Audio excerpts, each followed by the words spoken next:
radio and then a bunch of other stuff. She was trying to get in the Hollywood scene, but like couldn't really break through. And with modeling, she got way more gigs because she something loves the part. And then she was casting director and tried to get me on like the Love Island show back in 2000. And I told her I was dating someone at the time because I was trying to act too. She's like, I can get you off a show. And I'm like, I'm dating someone, so I don't know if I could do that show because all those people try to hook up and like, find someone they want to be with. She literally told me, I'll never forget it. It was just like, oh no, like all these people, they like hook up and get together and then like they get married for the show. But then you could always divorce them. You always just divorce them. And I thought she was just f***ing around with me, but she was like dead serious. And I'm like, that's weird.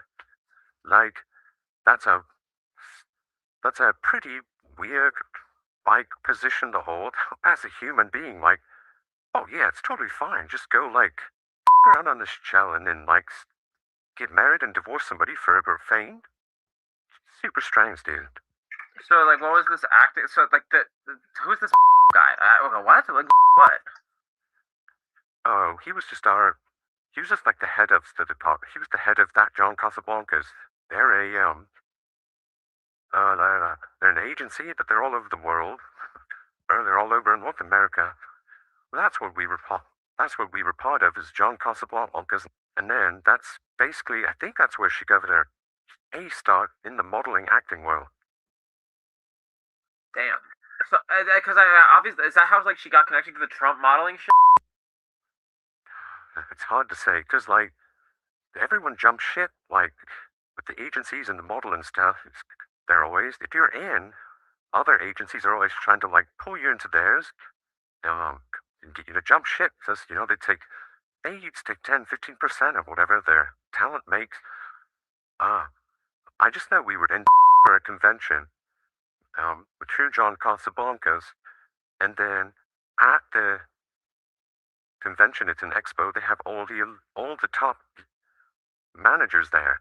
So the goal is to get like picked up by Elite, which is the top modeling agency in Miami, and they do all Italy stuff, the runway.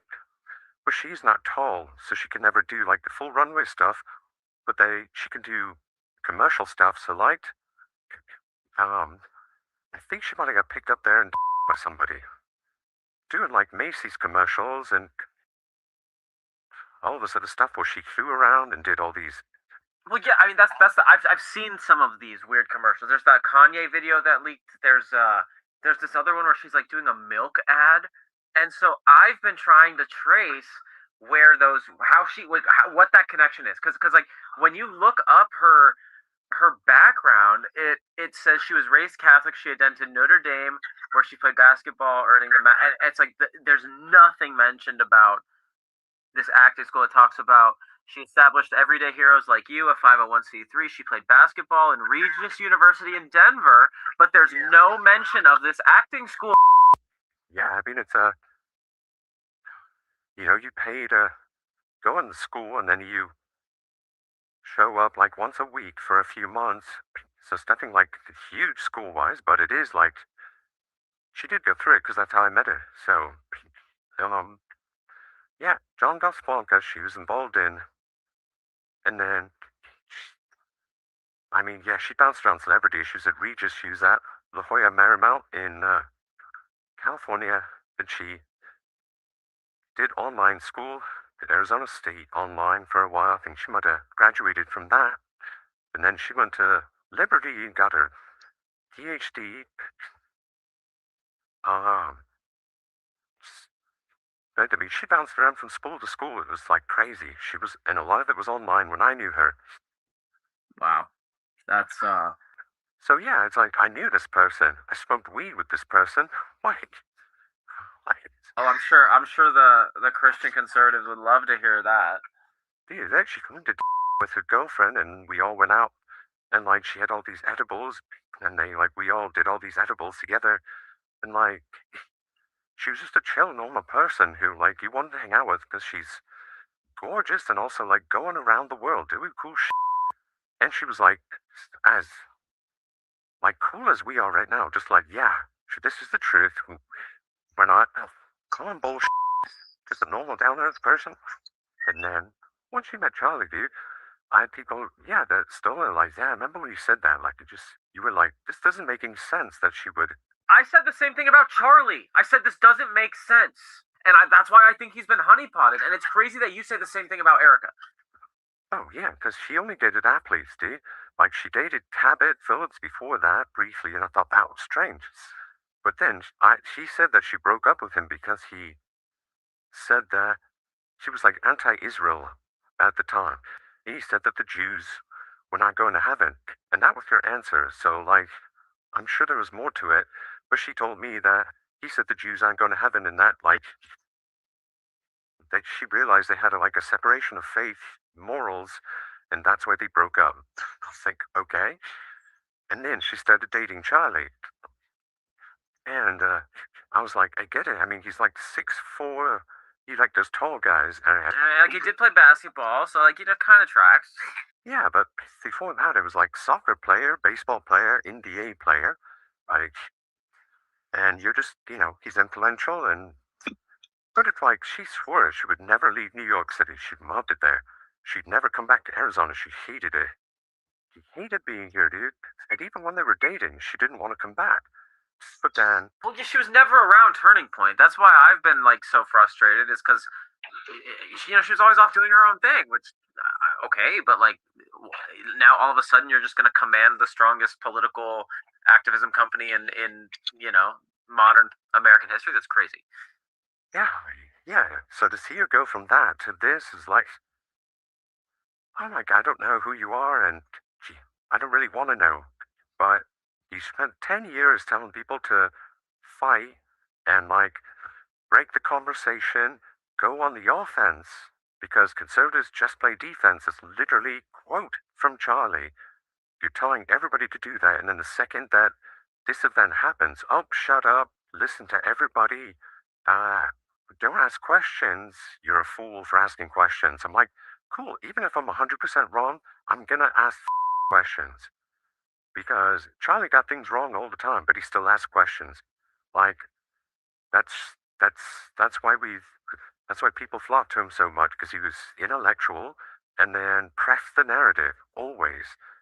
Like, and now we're just supposed to shut up like that. You guys can live your hell that you live, and you can stay at Turning Point and never grow as a human being. Like, you're gonna stay there for 10 years, like, you're not growing as a human being. You're just in the middle of this cult, and the second you escape it, you'll see that all of your behavior has been forged by the groupthink of that whole organization, and that in the real world, reality isn't like that, and all these narratives that you guys have been playing to yourself, the real world doesn't work like that. And it's just sad. I don't know what's going to happen after this case. It's not like anything's going to change. I guess my point is nothing will change. Is like, okay, Tyler's guilty. What's going to happen to Turning Point after that? And then, okay, he's not guilty. What's going to happen after that? I mean, they've already shown their cards Turning Point has. So if you're still going to follow them regardless of what happens afterwards, I don't know. It's just like Daily Wire. Like, if you're going to go back to Ben Shapiro after Yuri showed us his real cards, I think like those who can see it have already bounced, have already dipped. There's a new coalition of people like us who see the truth, and I think that coalition hopefully is stronger regardless of what happens.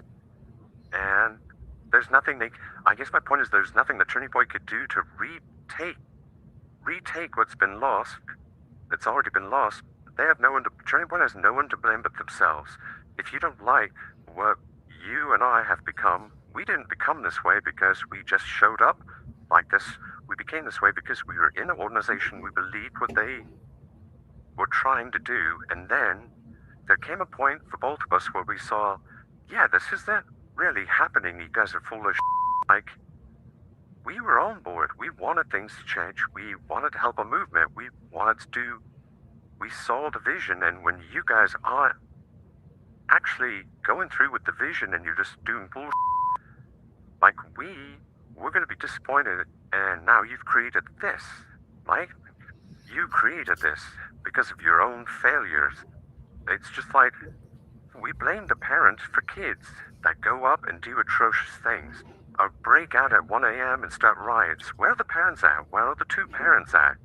But then when the people who are in the organization who leave disgruntled because the vision that they were promised is nowhere near that, all of a sudden it's our problem. Like, it's taking the best people and their emotions and their hard work and their effort and their vision to actually help Americans, and it's just distorting it and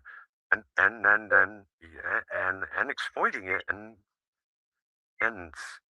we tell Americans to go fight and say your piece. Like, well, not all of us can do that because we have jobs and we'll lose, like, we don't all have like $20 million in the bank where we can just all say our piece without repercussions or fight off lawsuits. And yeah, and he built an organization where when I came to it, there were so many people that disagreed with everybody, but then we're all able to still work with each other, and I thought that was fascinating. I was like, wow. But that's what Turning Point was all about, right? And that's why I'm doing what I'm doing. I lost my job for it because, like, I have nothing else. Like, I met Charlie when I was 15. Again, like I said. Revelation 21:8, who so fears the powers of this world, they refuse to submit to the one true God and Christ Jesus the Messiah. Wait, where am I? I don't know who I am or where I am going. We are pouring into you. Sorry, I just had to play that. I thought it was funny. Can you guys hear me, everybody? Oh, I'm glad my mic was muted because I laughed way too hard at that. Yeah, I heard it. That's good. Guys, I got special guests tonight here, so welcome. Come on in. We got Artifacts. If you don't know him, follow him on X. You just saw his link there. It's also going to be in my description. I got Anna in the house. I got Muppet. We got a party in here, so let's bring him up on stage right now. Here we go. Hey. Hi guys. Hello. Hey. Hello. So Artifacts or Meech. Many that names. was quite a video. Welcome in, and everybody in the chat, welcome him. He's been circling around doing quite a few live streams. Mitch has been a busy boy. Yeah, busy boy. I've been trying to stay busy, They gave me no other choice. I mean, what else am I going to do here? Come on. I'm so thankful that you're here. I have so many questions for you, but we can just start with the beginning, I guess. You've probably done this a bazillion times, but let the audience know who you are and how you know Charlie. And obviously you were a cameraman, right? And you ended in 2024, was it? 2025, actually. 2025, okay. Yeah, so I was a cameraman. Yes, I had many roles within Turning Point USA. I first met Charlie Kirk when I was 15 years old, before Turning Point was anything close to what it ended up as or what it is today. I was up in Colorado at a small conservative youth camp. It was called the Young Conservatives Leadership Conference at Colorado Christian.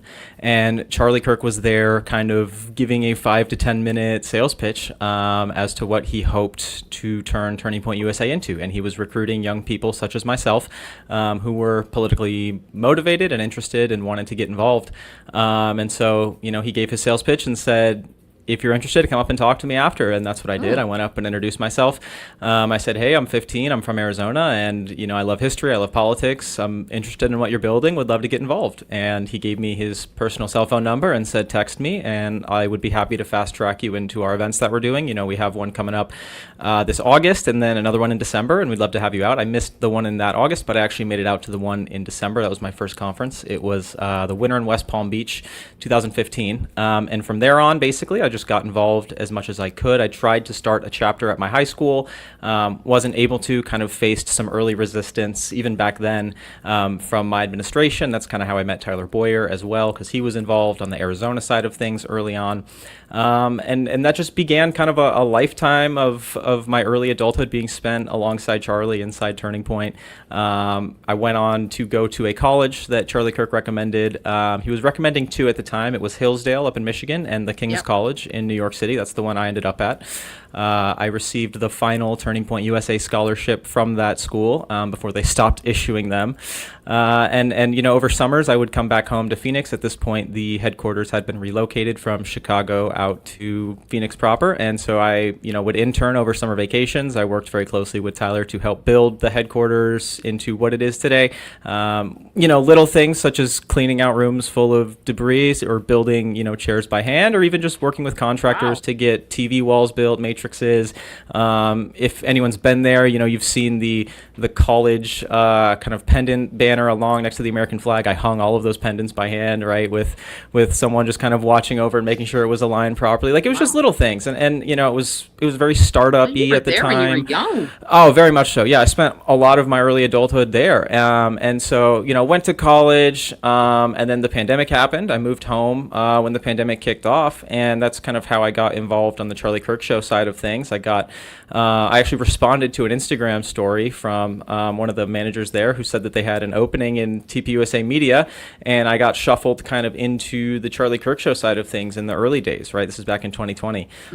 So I was there before Stop the Steal happened and all of that kind of, you know, excitement that took place there, and kind of put Charlie on the map officially in that world, so to speak.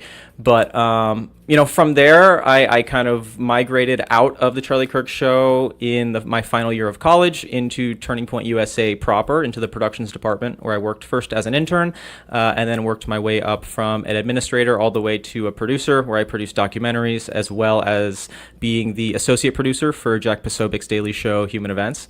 I was in that role for roughly about 8 months, give or take. And you know, having been inside that ecosystem from, like I said, age 15 on, I got to watch a lot of the changes that took place, even, you know, changes that were taking place as far back as 2023. And a lot of the subversion that's kind of been talked about publicly, I was feeling privately, right, at the time as a young person. I couldn't really make sense of a lot of it, but I felt that there was stuff going on that, you know, wasn't really kosher, so to speak. And due to a variety of reasons, I left in 2023. I, you know, was a camera operator or media person. I wanted to go do other things, and I did that. I went and freelanced in the music industry, did EDC Las Vegas, Burning Man, a bunch of, you know, big name concerts with big name artists. And in 24, actually, it was when Philip Goldsberry reached out to me and was like, hey, we need some camera ops. The election is kind of ramping up. We're going to be very busy. Are you interested in coming back? And I was only open to doing it because it wasn't inside of the Turning USA corporate structure that had kind of ballooned in those recent years, like I was talking about. It was a very kind of, you know, renegade, small, private crew of people that I all knew pretty much personally from my years within Turning Point. And I worked in that role as a contract camera op from, you know, the spring of 2024 unto August of 2025. And my final event was the Pastors event that just happened. They did the most recent one this year in August, but I was at the one last year, August of 2025. The Faith Forward? The Faith Forward, yeah. So that was my final event last year in 25, and then I took a new job out here in Phoenix with Maricopa County on September 1st, and then obviously 10 days later we all saw what happened. So yeah, I was there pretty close up until the end, and started out pretty early on. And you know, even though me and Tyler aren't on the best of terms now, back when we were, he was calling me the OG. So like I do have some stake in the game, so to speak, and it's funny when people try and label me a grifter. I'm like, I don't know who any of you are. I know you guys haven't heard of me necessarily, but like I've been here for a minute. This isn't new for me, so to speak. So, but yeah, that's kind of a 3-minute kind of sales pitch on who I am. Well, I think Charlie's Angels, if she's in the chat, because like she was trying to get me to do an interview with you, but I think that you weren't ready yet, and then boom, you were on all. There was a big transition. Yeah, I kind of just got shoved in front of a camera when it was. I mean, Stu Peters was my first time really in front of a camera, which, like, again, that was not expected. This isn't normal for me. I'm still kind of getting, I don't know, my footing, so to speak. But I've also spent, you know, years behind the camera producing people, so I do kind of have some skills as far as solo producing, cutting, clipping, even directing some shows behind the scenes. You know, I've done a little bit of that, so it's been fun.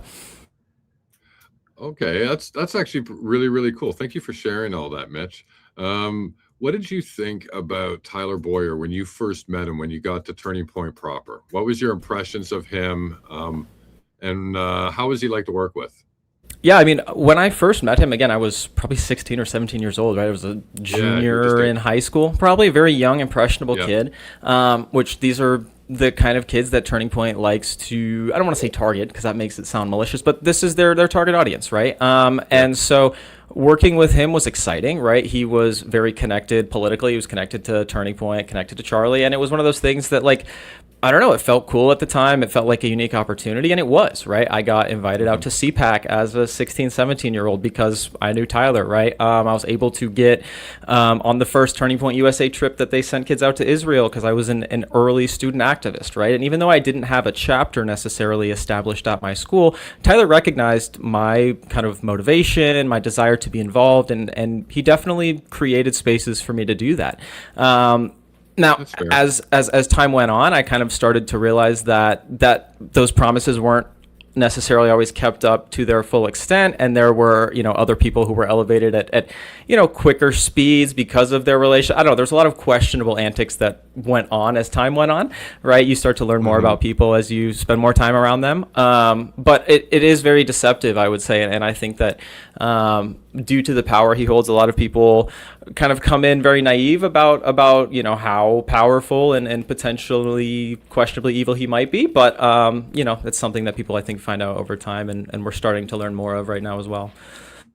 So what did you think of Charlie? Like, he kind of gave you, is it like a break, I guess? Like into the scene, into everything? Yeah, I mean, he's someone I just like considered a role model at the time, and almost just looked up to as a friend, and I don't want to say older brother, but almost in that way. Like, we were very young people, like only a couple years apart, and I just respected his devotion and his drive and his passion and his love of this country and his love of Christ ultimately. And I got to watch him, grow up in politics. I got to watch him transition into the figure he became, right? The influential figure he became, the potential presidential candidate that we did not get to see.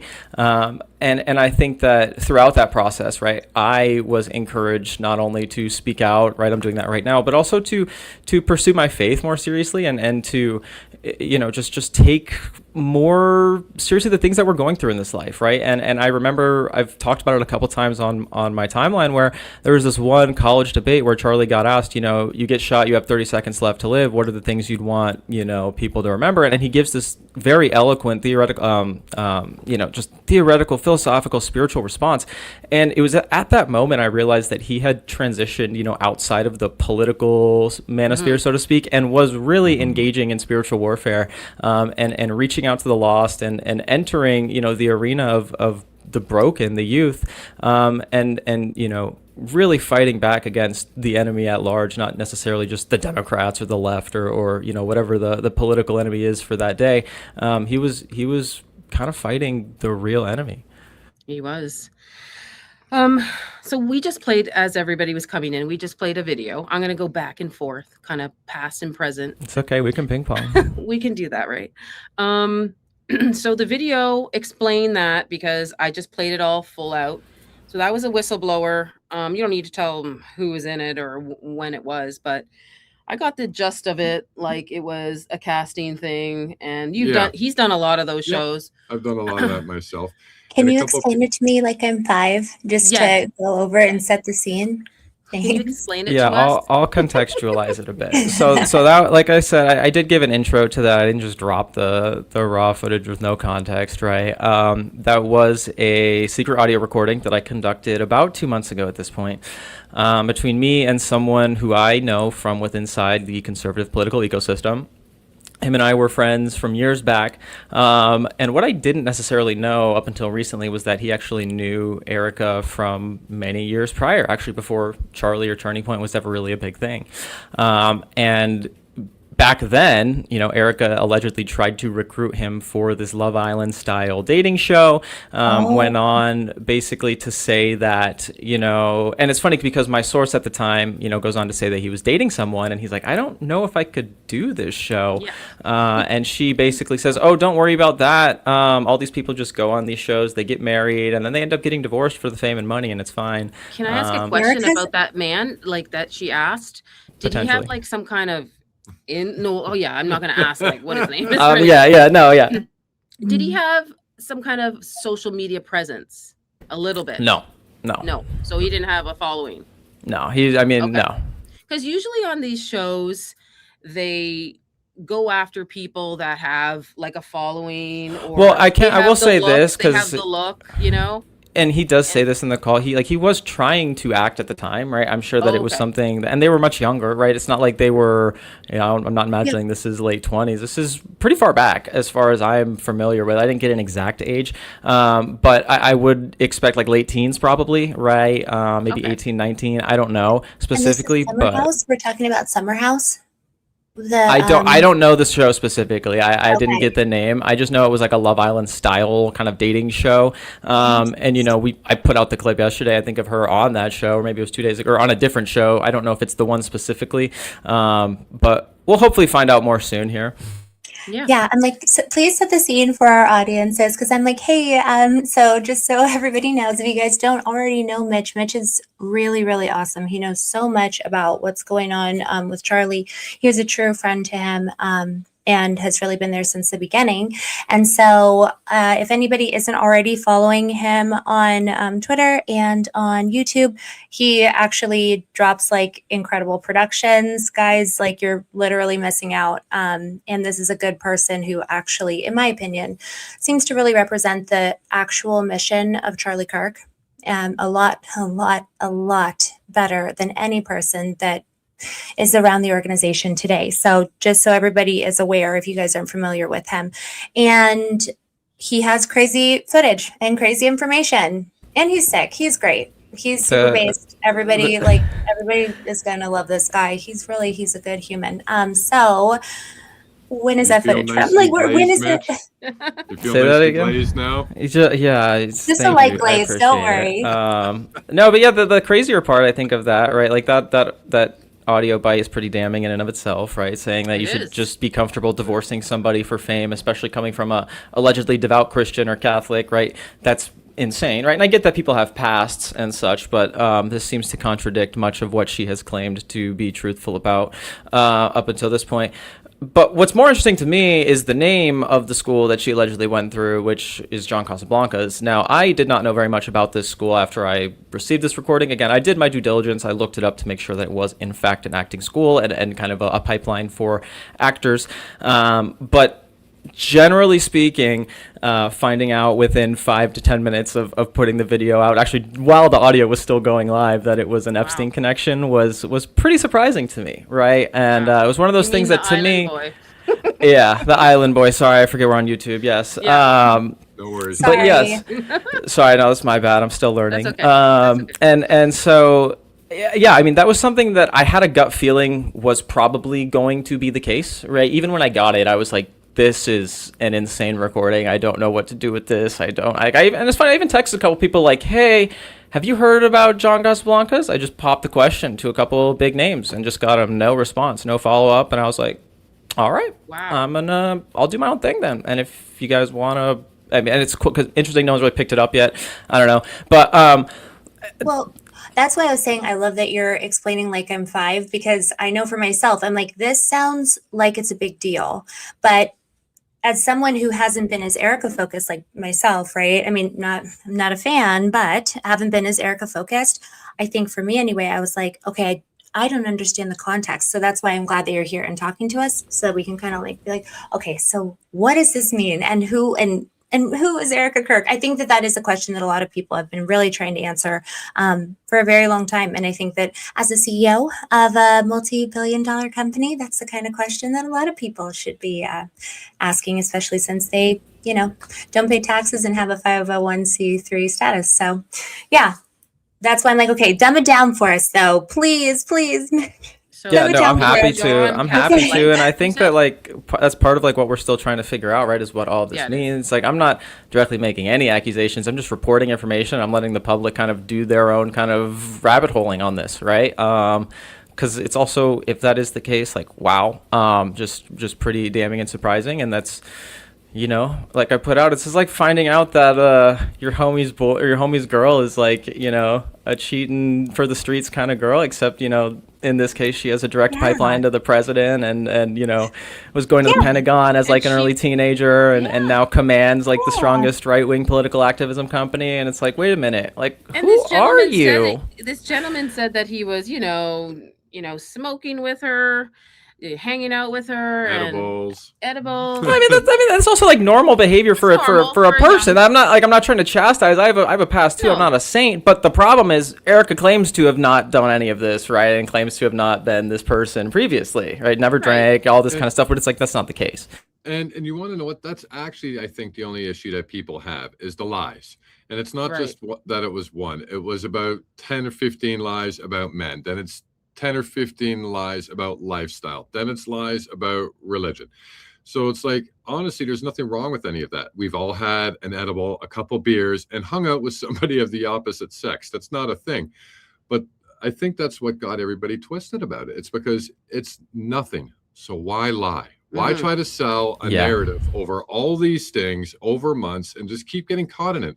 There's no point. Like if she would have just first of all, she would have just taken some time off and been with her kids. That would have sat a lot better with everybody. But if you would have just been like, yeah, I had a little bit of a wild youth before I met Charlie and decided to turn over a new leaf, nobody would have blinked.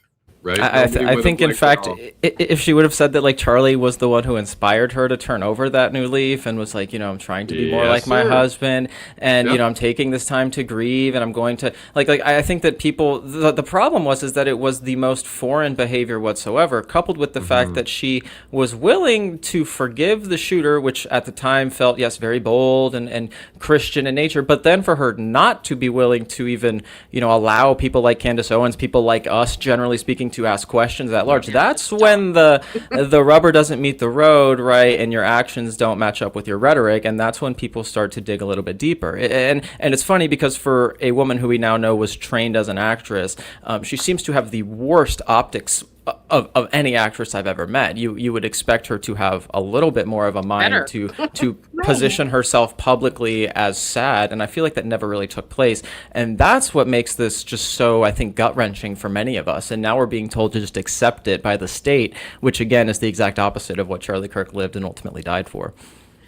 Absolutely. The response we get is, I hate to say it, but it's almost a little socialist or communist in a weird way. It's Bolshevik in nature. Yeah, very much so. You know what I'm saying? It's like, you have to believe this. No, you can't ask questions. Turn around, put your nose back to the grindstone, and move along. In fact, you're an enemy of the state for asking questions. You are the communist for asking questions. True. You're a terrorist for this. You're gonna your words are actually akin to violence, right? We've seen Gary Melton say that, and Andrew Wilson is saying that Candace needs to face like a punishment for her words. It's like, guys, we are entering Bolshevik territory by people who claim to be conservatives. What's going on here? Yeah. It's very Noahide. Yeah. Did you see Erica when you were attending these events or during the time when she came into the picture? Did you see her a lot, or she wasn't there? Hardly ever. No, there were a couple times, right? I was at I think it was the 9th anniversary that they also did kind of like a wedding reception for staff, friends, family. I've posted a photo. The only photo I have is from outside because they had a professional photographer doing photos. So a photo actually does exist of me, Erica, Charlie, and my ex-girlfriend at the time, my college ex. I've never received that photo from TPUSA. I've asked for it multiple times, never got it, even before I spoke out. So that was kind of weird, especially because I knew the photographer personally, and I've asked, multiple times over multiple years, hey, can I get that? Never got it. It's the only like the 2 photo that I've direct to camera with Charlie. Yeah, and I never got it, which just kind of frustrates me. Because there's ones of like me on tour and stuff, but it's not like a posed one. Well, anyways, I digress. So that was the one time I met her, and it was very brief, right? And outside of that, there were. Mitch? What were your impressions? Even initially, I was very skeptical and questioned the whole thing. It just didn't seem normal. I didn't understand why Charlie would want to be with someone of her just character, nature, background. Like I got that she was, Christian, but it felt very forced and fake. And even early on, I remember being there when they were opening the headquarters because they had a grand opening event, and I swear I almost remember Erica being there and them kind of pushing Charlie to meet her. Like, hey, Charlie has to meet this girl. She's here tonight. I might be wrong in saying that, so I don't want to say that with 100% certainty. But that was kind of like the setup was he was very insulated from the top down, and it felt very forced, even from what I was hearing, just kind of third party as a young person, like just picking up whispers through the grapevine. I'm like, this doesn't sound normal or natural.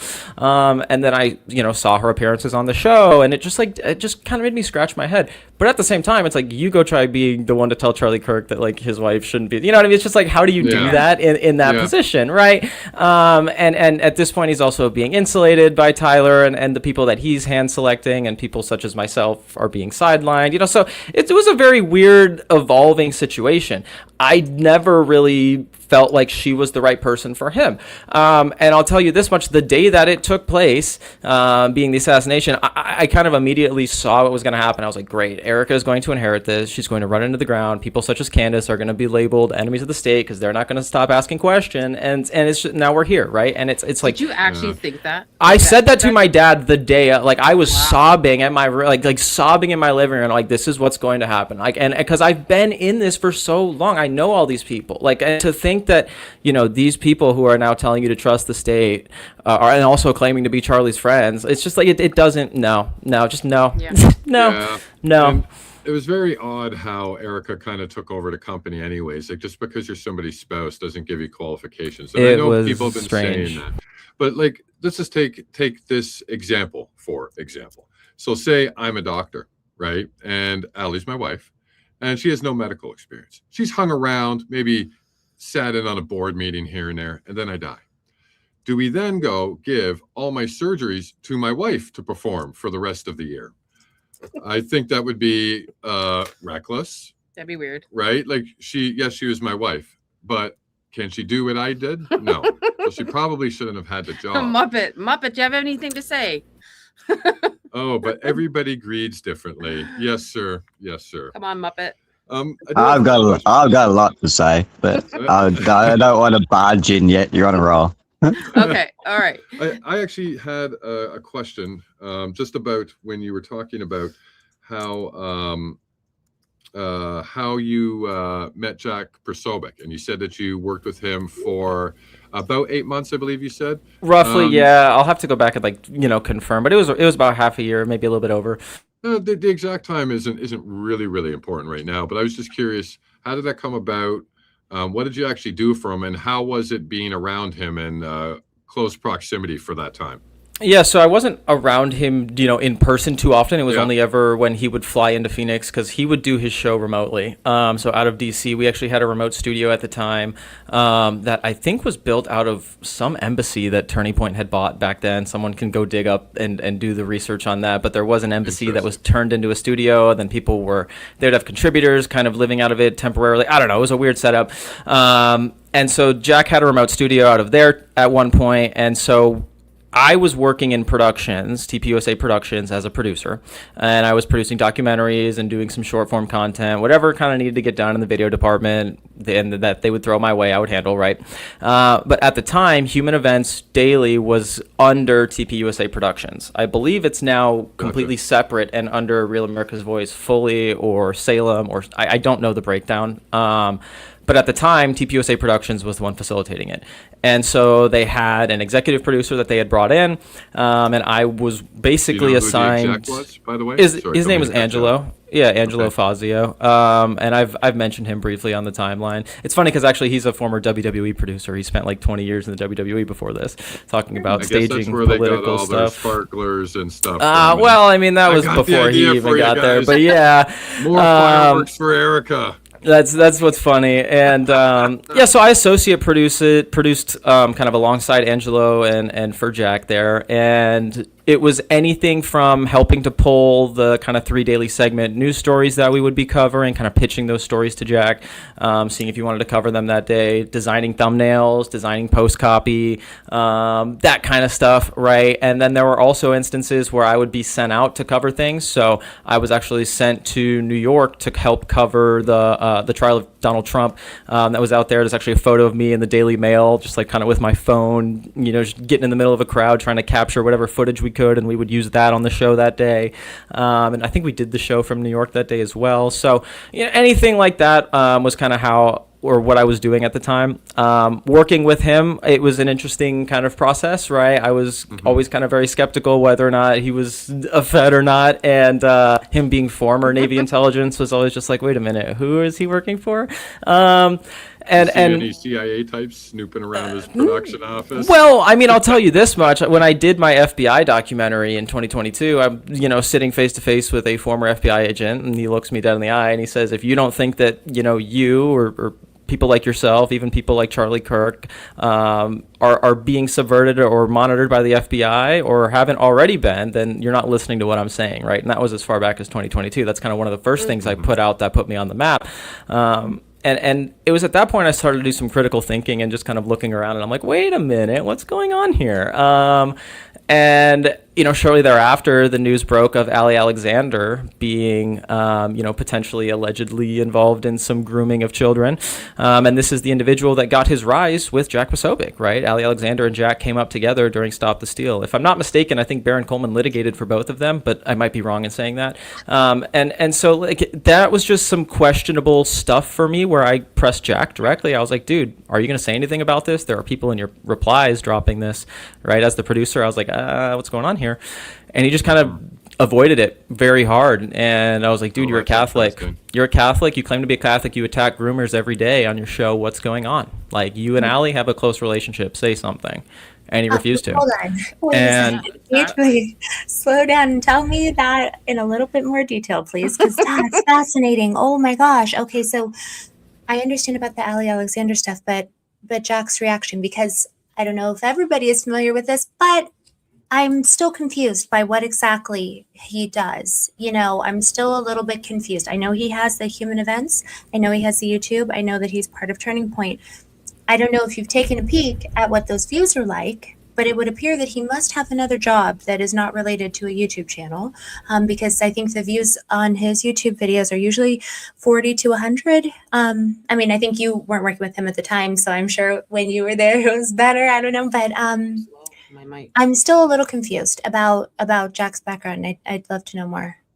Yeah, I think a lot of people are, and I don't really know the full picture of it. I'll give you kind of what I know. He's a former Navy intelligence officer who, to my knowledge, kind of got a rise in the conservative right. He actually kind of started in the alt-right, like I was saying, with Ali Alexander, and got kind of the spotlight kind of shown on him in 2020 during Stop the Steal, when they were challenging the results of the election and kind of holding protests and January 6th and all that kind of fun stuff, right? January 6th. In some capacity, yeah. And I don't want to speak too incorrectly, and this is all just kind of my knowledge, what I've heard and remember. But then, shortly thereafter, a couple of years later, got involved with Turning Point USA via the Human Events program, and I don't know, and there was also some relation with the post-millennial as well. Again, I don't know the specifics on this. I just kind of know that these were all kind of related. Jack Posobiec also has close ties with Steve Bannon as well, who was in the Trump administration. Did you go to Build in Korea? No, I didn't. No, I wasn't there. But there's also ties. Jack has ties with Real America's Voice as well. So there's just this kind of mesh and network of conservative media that he was a part of, and was brought over to Turning Point to run Human Events daily out of, and that was the show that I was associate producing for, like I said, about 8 months. And then the news broke, I believe it was May of 2023, where Ali Alexander had these grooming allegations thrown his way. And there's the photo of Ali, Tanya Posobiec, Jack Posobiec together throwing up the OK sign, and it was just something where I was like, dude, what is this? Even just on a personal level, man to man, what's going on here, right? And not even as his producer. And it was just oh no, we're gonna do the Trump 24-hour news cycle. We're not gonna talk about it. It'll be over by tomorrow. And I was just like, yeah, I'm 22 years old, and I don't want to produce for someone who might potentially be friends with a groomer. As you sit here railing against Disney groomers every day, that seems to be just something that, again, actions and rhetoric don't necessarily align. So about a month or two later, I saw myself out of Turning Point USA, and it wasn't necessarily entirely because of that, but it was definitely a strong motivating factor for sure. Wow. You think at that point it was just a straw that broke the camel's back? Like you just started. Oh yeah, I mean at that things point and- I had seen enough, I had felt enough. Again, I did that FBI documentary. They didn't let me put it out on YouTube. I was pretty adamant, like that was my magnum opus at the time. I was like, I want this to go on YouTube, like that's the legitimate media platform, and they forced it to only go on Rumble. And the reasoning I was given by Marina Mina at the time, which was that like they didn't want it to go on YouTube because it potentially might get struck by YouTube at the time, which would impact their monetization, which in my mind would be great for Turning Point and someone like Charlie to then amplify and be like, hey, we're putting out true information and YouTube censoring it. And that would actually probably bring in more dollars, right? And that was the angle I pitched to them. Well, no, they didn't hear it. And it was only on Rumble. It still ran up to 500,000 views in a week. I think it's still their most watched video on Rumble to date, and it won a Gold Telly Award that year, right? Okay. And so at the time, I was making below the market rate for a producer in Phoenix, and my directors came to me and they said, give us your number and we will try our best to match it. And I gave them the market rate for a producer in Arizona at the time, and I was basically laughed out of the office. And they were like, directors don't even make that much, blah, blah, blah. Well, actually, I've come to find out now after doing some of my own digging that the numbers were not what they were telling me at the time. And people like Alex Clark were actually making a lot more than what they were telling me. So it's just funny, right? And so yeah, like you said, at that point, the thing with Posobiec, not kind of getting what I felt like I was due after putting in so much work, right? Charlie was the type of person who said, your work ethic is what should get you by in life. If you deliver results, we'll honor those. And it just didn't feel like that was actually being lived out by the management that Tyler Boyer had constructed and the bureaucracy that was present. So yeah, I saw myself out, and I was not doing it on bad terms necessarily. I remember I came out of my exit interview where I had just basically crapped on Turning Point, the management structure. But again, being very clear to emphasize, this is not how I feel about Charlie. And of course, I run into Charlie, who had just finished a workout, and I was like, dude, can I get 2 minutes of your time, please? And, I told him I had just said all this stuff, but it did not change the way I felt about him. I very much still supported him, the things that he was building, his vision, his movement. And if he ever, needed me, would be happy to help him. And he said if I ever wanted to come back, he'd be happy to have me back. It was not about party lines loyalty like these people are trying to push now. He was a very, intellectual man with depth, right? And was willing to see beyond the partisan disagreement in the sake of friendship, so to speak, So that's also kind of why I felt like speaking up was necessary. Let's talk about security.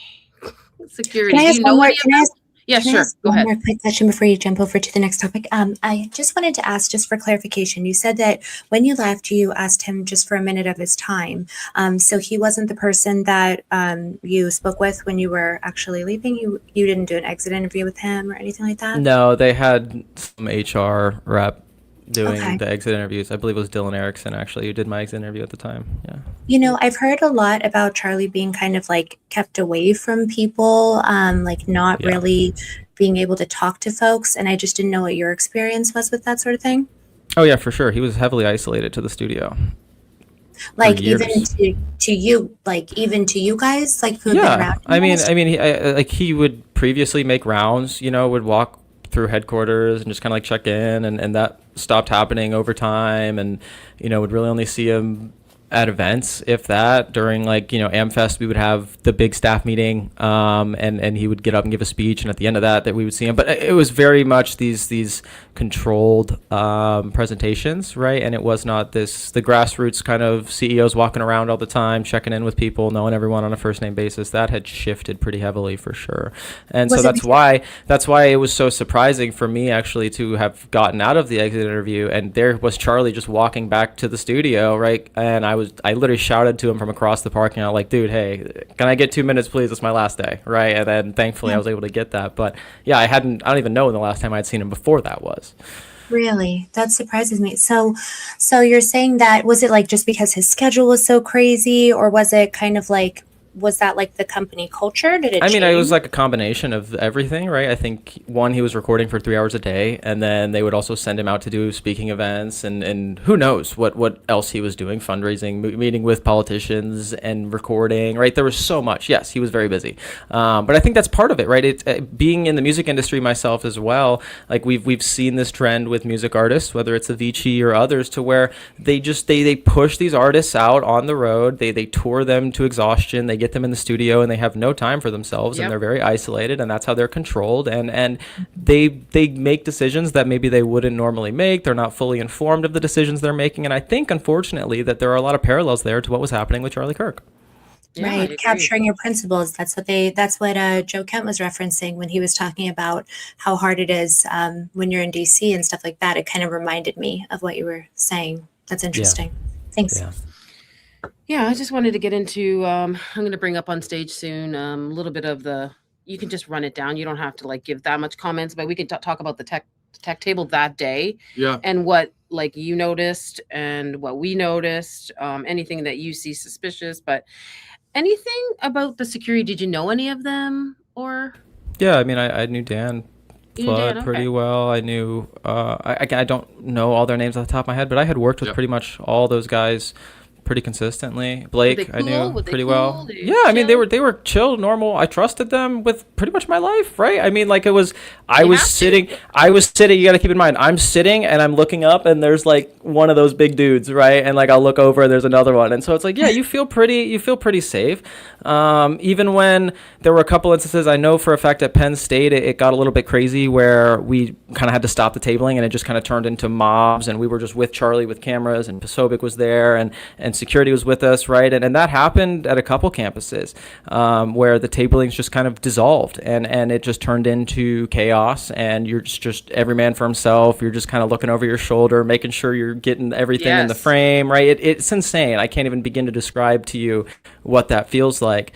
But yeah, to say that I didn't trust these individuals, no, of course I did, right? And it was one of those things where, why wouldn't you? Why wouldn't I? Yeah. And it's also like I trust half the people who I'm now saying, questioning things about today publicly, because this is, in my opinion, deception and betrayal on the highest level, and we're dealing with evil that we can't even begin to comprehend, right? This supersedes the political. This is no longer right versus left. This is good versus evil. And what I can't begin to comprehend is how many people I used to think would be on the side of good that are now just choosing to remain silent when they were present and allegedly not involved whatsoever. Okay, then why are you not saying anything today, right? And that goes for people on the video team who I used to know. That goes for the security guards who I used to work with. That goes for the events girls that I used to work with, right? That goes for photographers I used to work with who are all just telling me to trust the narrative. And I'm just like, wait, guys, we were all at the same debates. We all heard Charlie say the same thing about never stop asking questions, don't trust the state, the questions he was asking about JFK, something's right? Not and right. To be present for that and to not have questions, just it leads me down a much longer path, as you all have witnessed and been present for, right? So that's kind of how we got here. But yeah, I knew those guys, I trusted them. And Did so you know to Terrell? imagine, What about Terrell? Terrell was my boss for damn near a year. Was cutting my checks. Yeah, I mean, yeah. And you went to tablings, and I'm sorry. So I want to make sure, because I'm watching the chat a little bit, and so just remember that a lot of these folks, probably these are new phrases and pieces of information. No, for sure. Happy to clarify. Yeah.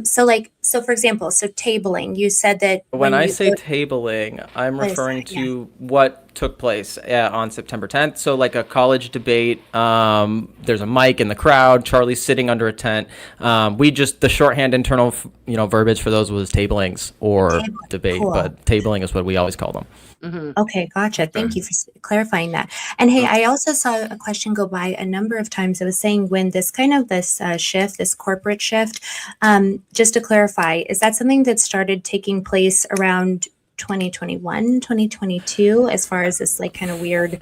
Yeah, I think like it slowly began in 2020 and just kind of really started to happen in many different ways over time, right? It's one of those things where you can't boil the frog all at once or it'll jump out of the water. And I think that just slowly over time, this system of bureaucracy, this cult of personality was created. And we've now kind of seen the results of that, right? Where it's get in line, don't ask questions, don't question the corporate structure. Whatever comes out is I don't know, the gospel, so to speak, using that loosely. But yeah, I felt a lot of that taking place, and that's part of why I was like, yeah, no, this isn't the free thought, question everything group that it once was, right? And even as far back as 2021, I have evidence Tyler Boyer was trying to get Debate Night, the program, going. I was a producer on that show, and he suggested we have trolls with big followings, to use his own words, debate Charlie, and that's when I suggested he debate Nick Fuentes. And at that point, that was very rapidly shut down. It felt like that was being controlled, and I just kind of was like, wait a minute, if you believe your ideas are better, and you believe in debate, and you believe in free speech, and you just said yourself you want trolls with big followings, why are we not having Nick on top of the fact that we would break the internet? Like, that's the debate that everyone wants. And I've put screenshots out of this, and I think that, proves my point or belief or allegation that all of these people were there to insulate Charlie from avoiding the Israel issue head on, right? And imagine if Charlie and Nick had debated the Israel issue in 2021. Like talk about the Overton window just being shattered nuclearly. Like, that would have just destroyed the JQ openly. And people are like, oh, you just got J-pilled this week. Like, no, bro, I was trying to get Charlie to debate Nick in 2021. Now we know Nick's a Fed, so it's kind of irrelevant. But the point still stands, right, that this whole thing has shifted, and we are now in the post-Charlie Kirk era, which I think people need to also keep in mind, right? A lot of Charlie's statements and beliefs were before he was publicly assassinated inside of a menorah. So, there's that thing. We have to take everything with a grain of salt here as well. So, okay, so you're saying that back in 2021, I was listening to Sam Parker, who was talking to Stu Peters today, and he was mentioning the fact that it sounded like Candace was attempting to get Charlie and Nick to debate last year. I believe that was sure. So that was just kind of an open, ongoing issue that Tyler Boyer was against. Is that what you're saying? Well, I mean, Charlie himself didn't like Nick. Nick didn't go about things in the best way. I mean, he was kind of, like the thorn in Charlie's side, and Charlie didn't want to engage with trolls. He was very adamant he didn't want to platform trolls, which that's great if that's your opinion. Cool, I'm not going to force you on that. The problem was Tyler came in the chat and said we should debate trolls with big followings. Bam, perfect. You are saying what Charlie has not wanted. He doesn't want to debate trolls, doesn't want to platform Nick. Great, we're going to do debate night. We want this to be a big show. It's supposed to be the first episode. Right, you're going to put us on the map as a producer. What's going to be the most explosive thing? Great, that would be it. And immediately it was just no Nick Fuentes. We need to start talking with these other directors on how we need to reach out to people. I was not involved in those conversations, right? So it was, it started to get sidelined there. Okay, I'm like, you have so much info. Did Terrell ever come to any of the events, or did he just cut checks, or was he like there? There were occasions where he was, but it was typically when we would do bigger national events. So to give you an example, Las Vegas was a great one where we had a tabling, so a 3-hour college debate that Charlie and I believe Tulsi Gabbard were there for. And so we set up the tabling that morning, we ran the debates, and we had to go over to the arena because we had a Trump rally that night.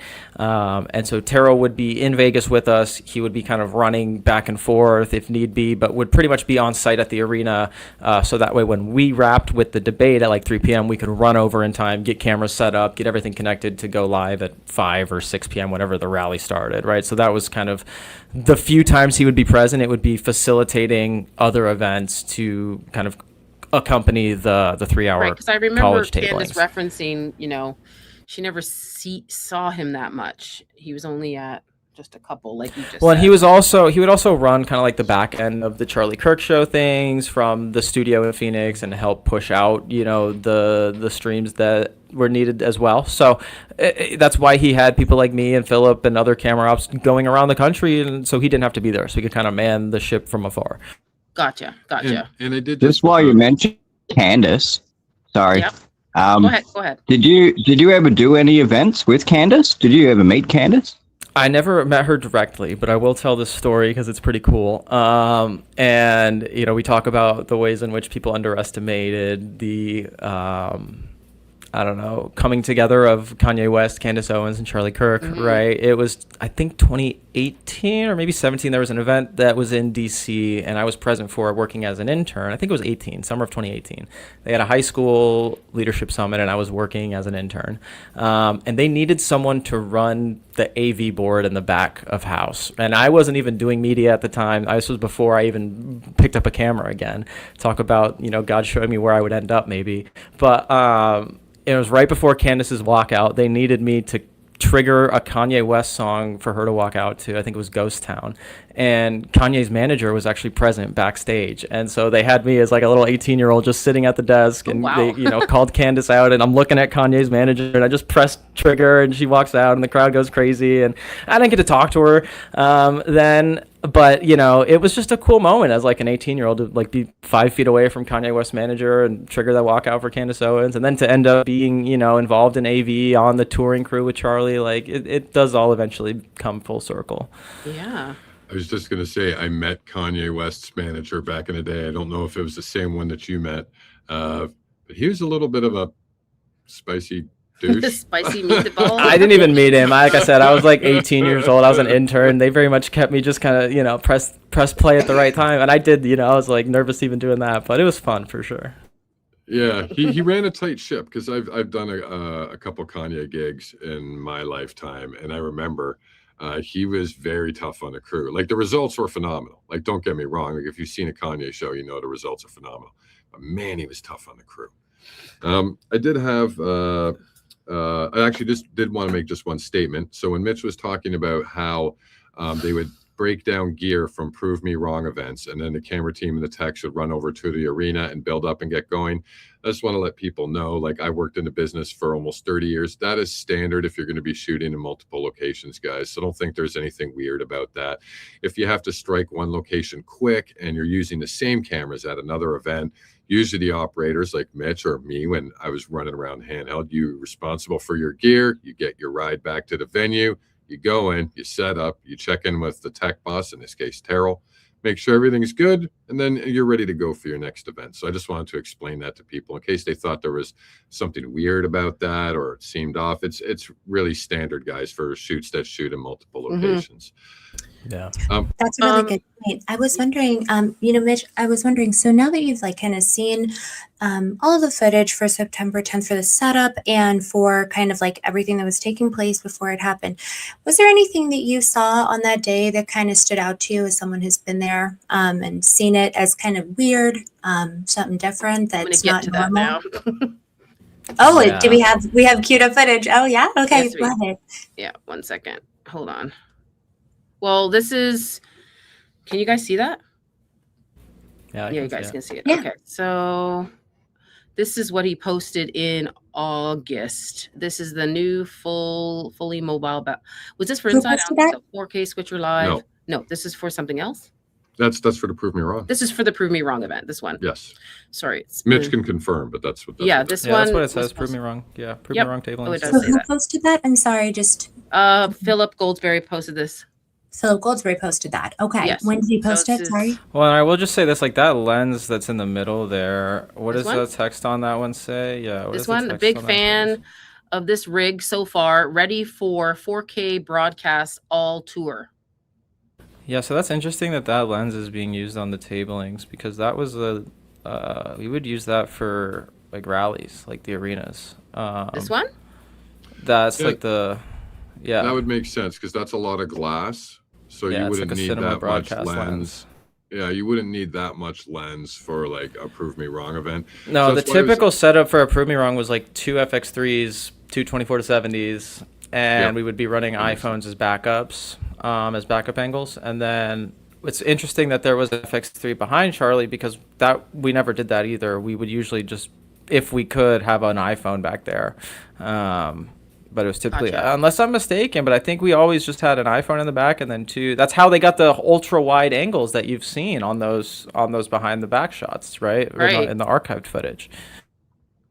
That actually makes sense, because then you could go super wide and just throw it up. Yeah, so the fact that there was an FX3 mounted there, it was one of the first things that I was like, wait a minute, what's going on here? So is this camera the same as this one or this one? This one right here? The cameras look like they're the same, but the glass looks like it's different. Glass is different, but they are both FX3s, I believe. Gotcha. And actually... did they have the 4G transmitter on them that day? I was just going to ask him about that. You don't see them on the day. You don't see them on the day, but I was almost wondering if they used a smaller transmitter. And it's really hard to get a look at the cameras on the day, because I figured maybe they would have wanted maybe wireless transmission, but I couldn't actually find something that I could 100% confirms a transmitter on any of the camera rigs. So I assume that they just recorded internally, but at that point, I'm like wondering how they got that signal back to the tech table. So I assume it would either have to be cabled or they used a small transmitter. I just wasn't quite sure about that because it looks like Philip is monitoring the cameras from one of the displays.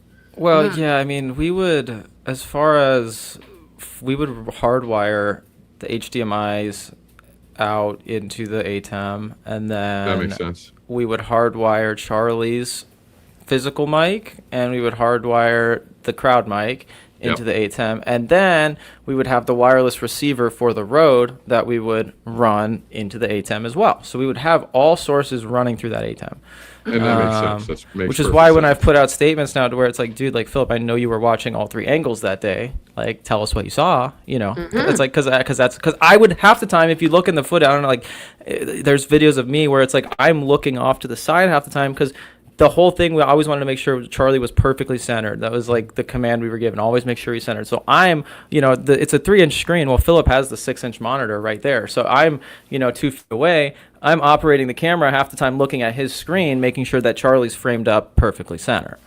Yeah. And that makes sense because if you were shooting like the reverse, right? So you'd be beside Charlie and then you could kind of lean over and check the table and be like, okay, what's my framing? Like, yeah, I do that too. Like I've operated and I've just brought like a mini HD bigger than my viewfinder and rigged that off my camera. So I have a bigger viewfinder for myself because being a shooter, I understand how looking at a 3-inch monitor, you don't want to be doing that all day, especially if you have to make sure he's perfectly centered all the time. So I kind of get that. And this camera here normally on other Prove Me Wrong events shoots the whole like right here. Well, it's normally an iPhone. That's what I'm saying. And that's what the interesting part is. The fact that it's an FX3. So they never had this? They never had this there? Unless I just like am having amnesia and I think you are. To my knowledge, it was just always an iPhone, and that's how the super wide, like you're able to see all of Charlie and the crowd and everything, but you don't really get to see like the sky because, you know, it cuts off kind of by the time. I think it was the iPhone.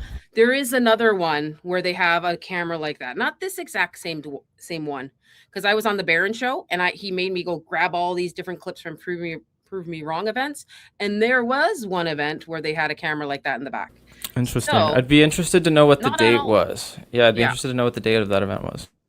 Yeah, I will try. While we're on the cameras, yes, the other 2, we got the 3 fixed cameras, one behind him, Robert Golo and George Wilson running theirs, but you've got Braden Glasscock and Jeremy Gorman with roaming cameras. So is that just footage that they'd incorporate later into some content? I actually think they're separate. I think they're separate departments. Unless I'm mistaken, I believe they were operating for Turning Point USA Productions that day, and not Visual As far as I know, they had 5 cameras running, and Terrell only handed over 4 videos. They're separate groups, and that's what you have to realize. And this is the point I've brought up multiple times. Thank you for mentioning it, Muppet. Is like, yes, there were multiple groups. This was typical for any tabling or Prove Me Wrong debate. TPUSA would send some of their productions, videographers, camera ops, even their director, occasionally Marcus Wada, would show up and fly a drone, right, to get drone footage. And so we now know that TPUSA Productions is planning on releasing a documentary in the upcoming months. Well, when we've seen that footage of Braden Glasscock and the other individual, when the noise goes off and they pivot directly in the direction where Charlie looks like he's about to be brought out, my question is, where's that footage? Why haven't we seen it? Has it been submitted for evidence? Are they using it in the documentary? Because then he also ends up right where the crowd is kind of forming by the car, right? All of those movements don't seem natural for someone who was supposed to not know something was about to take place, right? He makes all the right moves at the right time, almost before even ensuring his safety. And as someone who has operated cameras in those environments, it just seems a little bit off to pivot in the ways that he does and not react to, you know, the direction from which the noise came from. So yeah, thanks for bringing that up, Muppet, for sure. And again, I would love to see that footage. I'm surprised we haven't seen it and more people aren't asking questions about it. Yeah, and I did find one. I did find a picture of like a camera in the back. So I'll bring it up. Go ahead. I did did want to just touch a little bit just about what Mitch said about Muppet bringing up that there is 5 camera people, and we knew there was 5 there. But what Mitch says about them being separate is actually accurate. So, like, say for example, I got hired to do the Oscars, right? I probably would not shoot the red carpet and then run in and shoot the awards ceremony. Right. So, for example, you would get hired to do that show, but there would be an inside team and an outside team. All of your checks would get cut from the Oscars, but there would be a separate team doing the outside show and a separate team doing the inside show. So that kind of makes sense to me, because you have your 3 prove me wrong camera people, and then you have TPUSA proper sending an additional 2, which kind of makes sense because those guys were handheld. That means they would have been getting the crowd cutaways, interviews, stuff like that, while the main cameras were actually shooting the event. And then you tie that in together afterwards in editing. So, like, I get all that. Right. That kind of makes sense. I'm happy you actually made that distinction, because Muppet and I talk a lot about this, and so do many other people. Like, how many people were there actually for the Prove Me Wrong event, who was media, who was with, affiliated with another agency. And thank you for actually clarifying that. So there's the 3 main cameras shooting the Prove Me Wrong event. And, I'm not going to like quote you, but you believe the other 2 were sent by Turning Point proper as extra coverage. Is that more or less? Yeah, I think so. And we've seen, I think, even some of the footage from those cameras were used. I might be wrong, but I think they were used in the, memorial footage, kind of promotional videos they put together, right? There's that one under video right when Charlie walks out and throws the hat. And I don't think that was a visual impulse camera, right? For example, and that's I don't not. know what this is okay. This is just one from. Yeah, is that an iPhone though, or is that I think that's an iPhone.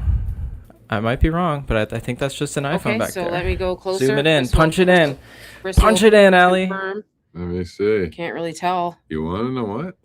Can't really tell. It's hard to tell. iPhones were normal back there, but a full camera. Looks like there's something like connected to the top.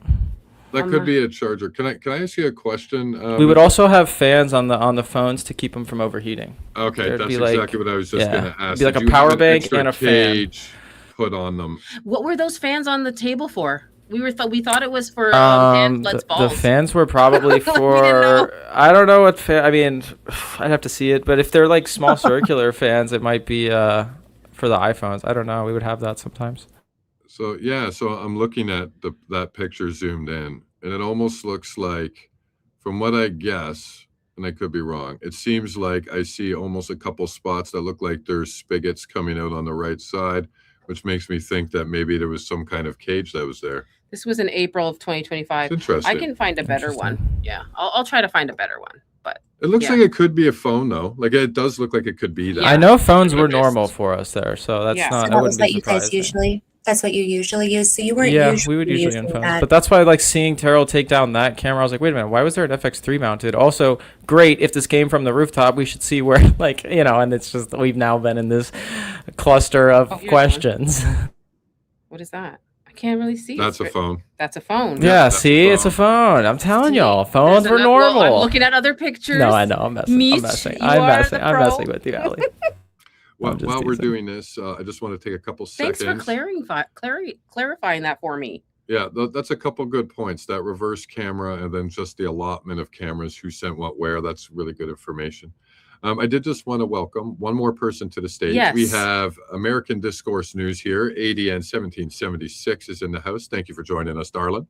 Hi, sorry I was running behind. I had mom duty, and then our good friend Elizabeth Lane gave me a call, so that ran back to back. But wanted to say hi to Mitch. I think you're awesome. Howdy. Thank you. Some of your work. I know. I feel like I have to respond to a DM from you, and I'm so sorry I haven't. But my DMs have been insane, and so I will be circling back. I'm so sorry. Please forgive me. No, you're totally fine. Allie said she was doing this with you, and I was like, well, I messaged Mitch, and I was like, I want to have him on, but also if some questions come up, she's like, just get on the stage. I'm sorry. I feel bad. See, I knew. I'm sorry. I'm embarrassed. No, I'm pretty sure you're in Spaces and you've met her in Spaces. Yeah. I left Anna on red for a week.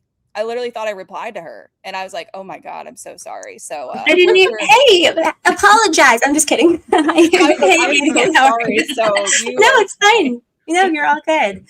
But yeah, no, Mitch, I'm gonna ask questions if they come up. I had some in the beginning, but then I'm on mom brain at this point, so I'm just gonna listen in and see where everyone goes. Yeah, jump in wherever. So I just wanted to mention, Allie is literally ripping through a whole crap load of past events. She's already went through about 6 or 7 right now, and she is seeing a lot of cells. That first one that she showed you is the only one where just me using my naked eye can go, I'm not quite sure about that. All the rest, it's like, yep, that's a phone, that's a phone, that's a phone. Just do that meme. I'm not quite sure about that. Yeah, not quite sure about well, that. It does look like, it does not look like the camera now that he's saying that, Oh, absolutely. Yeah. So that was part of the upgrade for the 2025 package by the looks of it.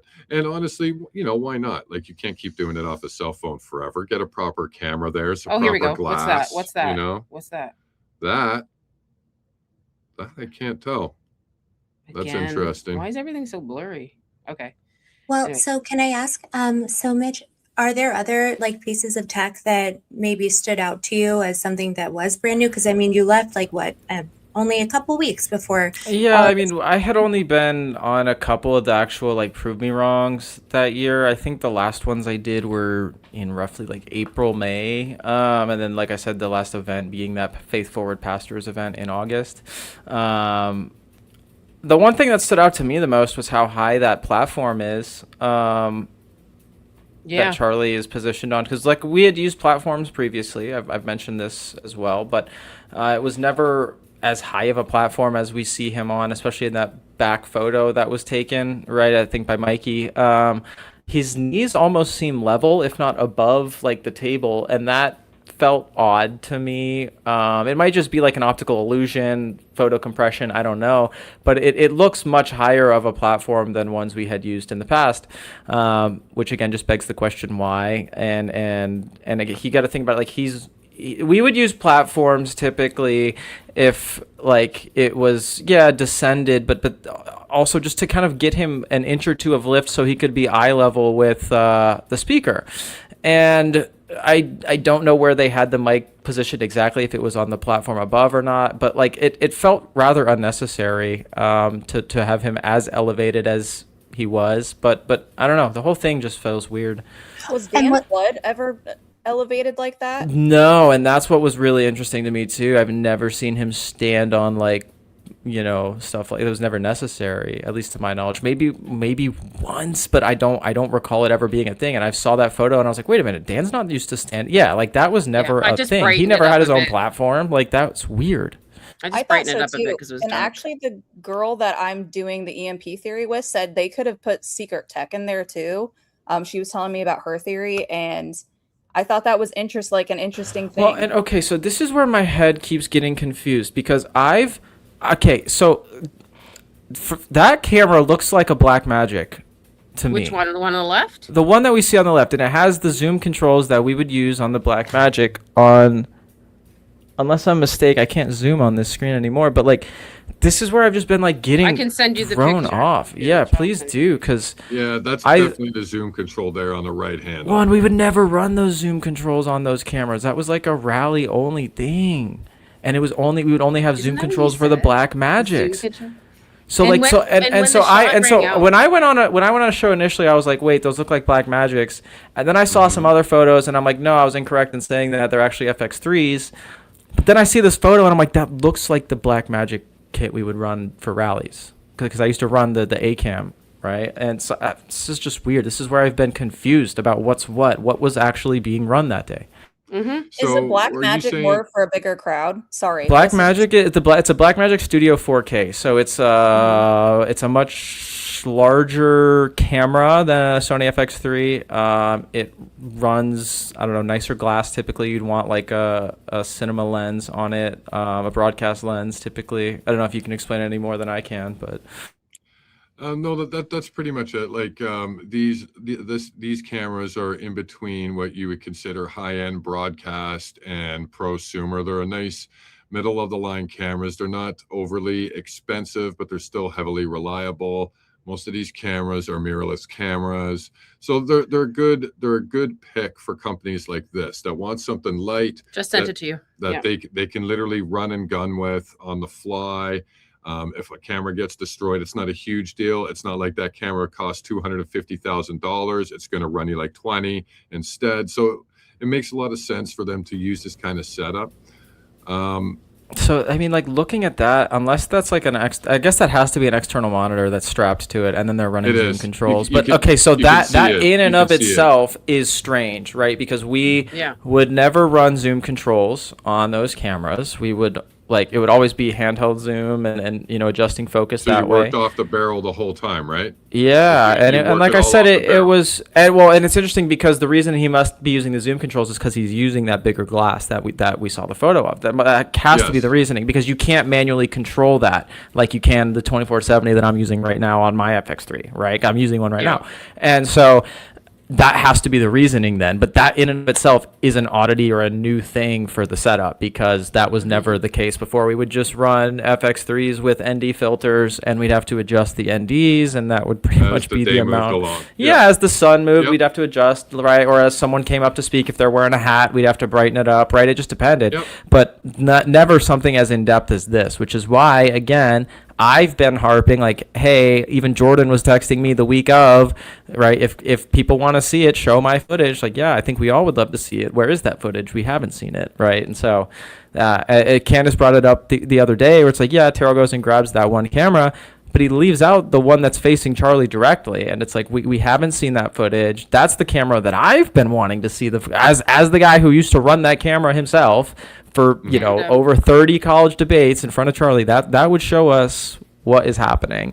And can I ask you a question about I don't know, just because I've looked at all the Prove Me Wrong events, they've always put like a mat underneath, some kind of protection, whether it just be throw down something that's underneath the grass area. Is that true? Like, did you set up that stuff, or no, there were a lot of times I was just running cables on grass and stuff underneath the tables. Yeah, for sure. Platform, like I said, there was a platform occasionally that Charlie would use, but many times, like especially early on, it would just be like chair in the grass, and we'd just run it. Did he normally put his feet on water bottles? Was that just to elevate his legs? Because that's probably just something that was captured in the moment, and people are hyperfixating on. I don't know specifically either. I do know that like people have been like, oh, what is Angel putting in his water? Like people were putting in. He would have to drink electrolytes all the time, and was doing that frequently. So that he had a specific brand of electrolytes that he would drink at every stop, and so that was normal. And people knew to do his water with the electrolytes beforehand. Like that was just something that needed to get done. So that's very par for the course. That's very normal. It's not out of the norm. I think he was having his favorite Starbucks tea or whatever. Yeah, he would have both typically. Which only would have honey in it or something. So that's why people were asking that, like, what was he putting in it? Ali have honey in it. That's funny, Ali. Yeah, there was also electrolyte drinks that he would do from time to time. Stop and it. He would also have to be doing. While you're talking about electrolytes, is that the same thing that all the security guys have in their water bottles, the yellow liquid? Yeah, I believe so. I'm not 100% certain though. It kind of looks like it, but because we had wondered about that, because we followed a sequence of photos and videos, and we thought we stumbled across an edited photo when they were carrying Charlie out, because one of the security guys has a half-empty bottle, half-empty bottle, half-empty bottle. And then there's one photo where it's full, and then after that, it's half empty, half empty, half empty again. It's an uninterrupted series of events. Yeah. A lot of people like to say that the bottle is just sloshing, but we got a picture of the security guard diving down on top of Charlie the moment he's hit, and it's not sloshing. Yeah. So we just thought that was weird, and we thought we identified an edited photo. But a lot of people were bringing up that yellow liquid. Like one lady on X is running around saying that's liquid that is being used to keep Charlie frozen, like Walt Disney in a hidden bunker somewhere, and spiraled on that whole thing. So they thought It's because of become the a yellow thing, yeah. liquid, he's in Can I just point cryogenic out that storage that somewhere. little bit is actually like rubbish. They're not going to have cryogenic juice in their water bottles that they're drinking out Yeah, of. Like, does not make sense. What is that Yeah. fan for? Can I know? It's been driving me crazy. It must be like it might be nothing. Why I is think it it's pointed at probably damn button? nothing. Oh my I think it's goodness. probably nothing. Yeah. And it was spinning like so slow like this. So I'm like, what is it for? Anyways, I thought that was weird. They had one on top of the table and then one right there on the corner of Charlie's table. So Yeah. moving on. That's insane. So with the camera facing at Charlie, like if there was a supposed bullet, we should have been able to, like with that footage, we would have been able to see it. Do you think? Potentially, Oh, you I mean don't this know. camera over here? This one?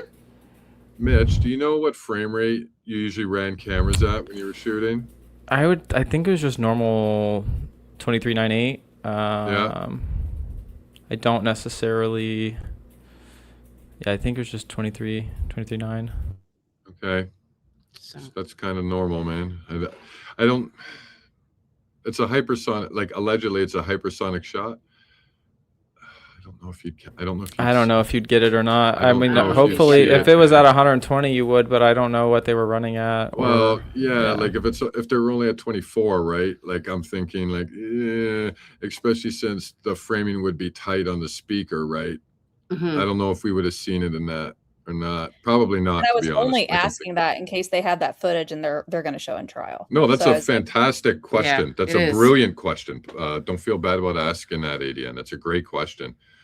Yeah. So I'm like, well, if they have something, maybe that's what's up their sleeve is this whatever this footage is that we can't. Yo, hang on. I just got a text. We might need to, Allie, I'm going to send you a video. I want you to preview it, but we might have some breaking news we need to cover here in a second about Are you Mr. gonna send Blake it to me? Sneff. Yeah, I'm going to send it to you, but it appears it appears that girl Sarah Rogers, you know, the Data Republicans girl, may have been placed at the State Department by Mr. Blake Neff himself. Stu Peters put it out. So I'm going to text you the video, and we might have to talk about that here in a sec, because this is just insane.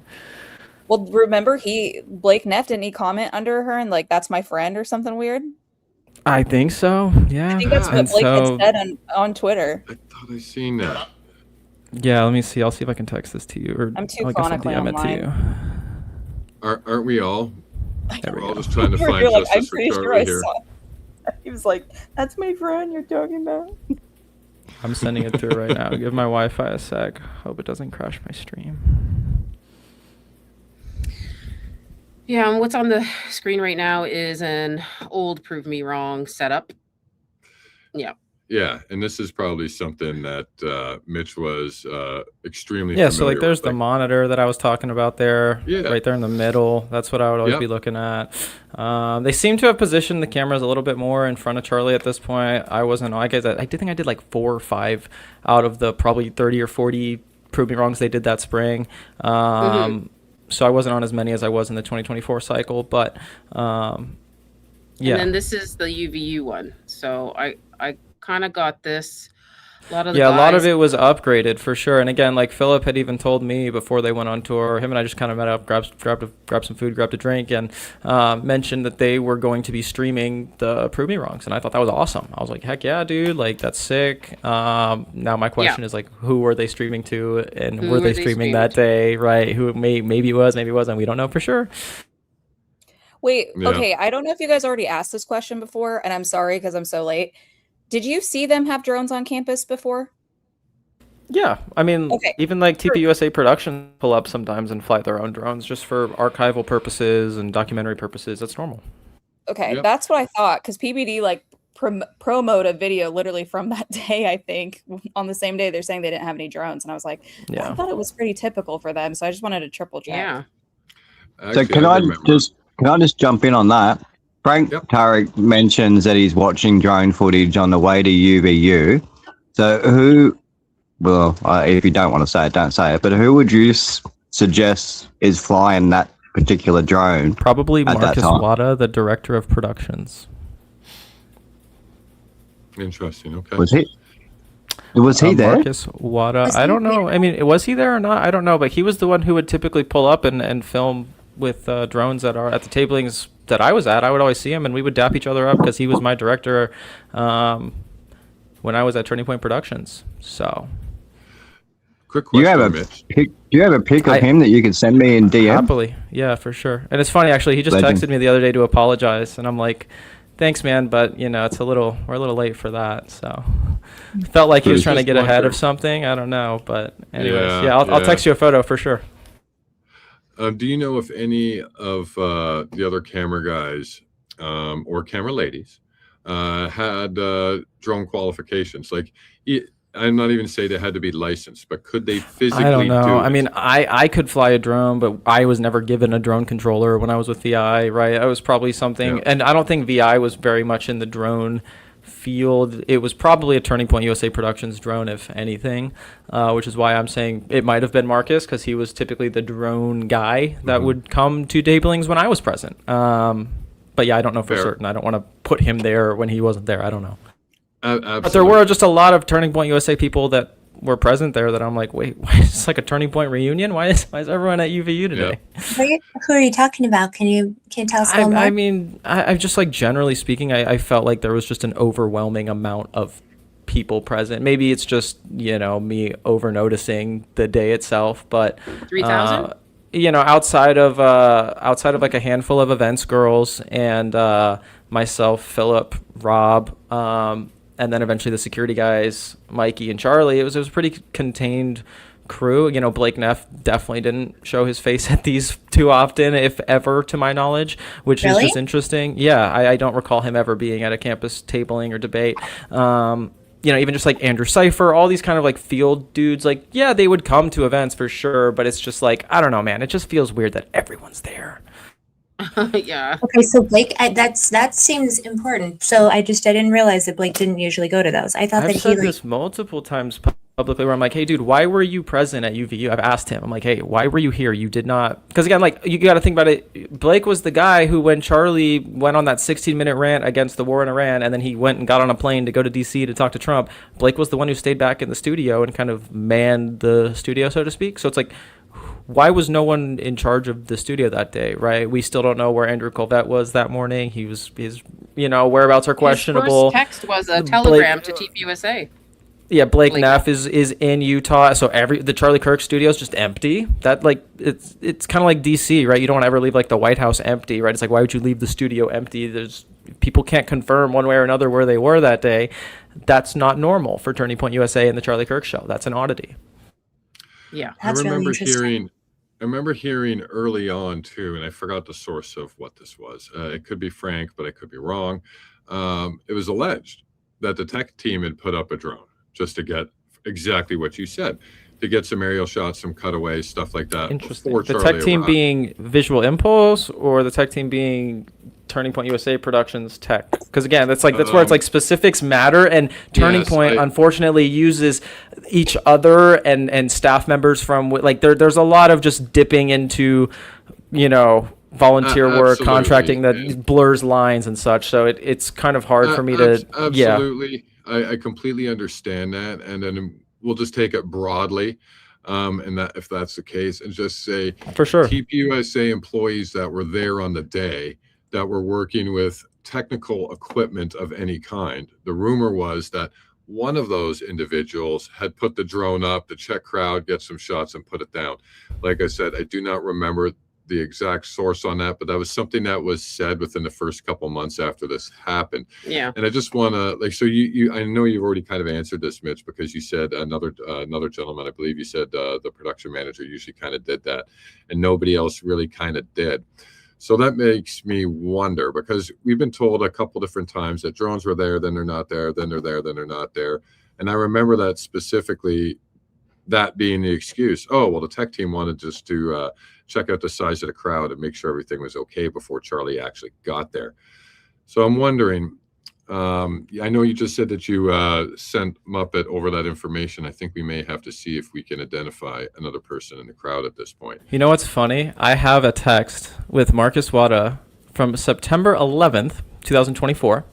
So almost a year before the event. And I texted him, was that you droning up there? And he responded, no, it's still up there. So there's your proof that like Marcus Wada was the one who used to drone at these tablings. Like September 11th, we were in Texas for a tabling.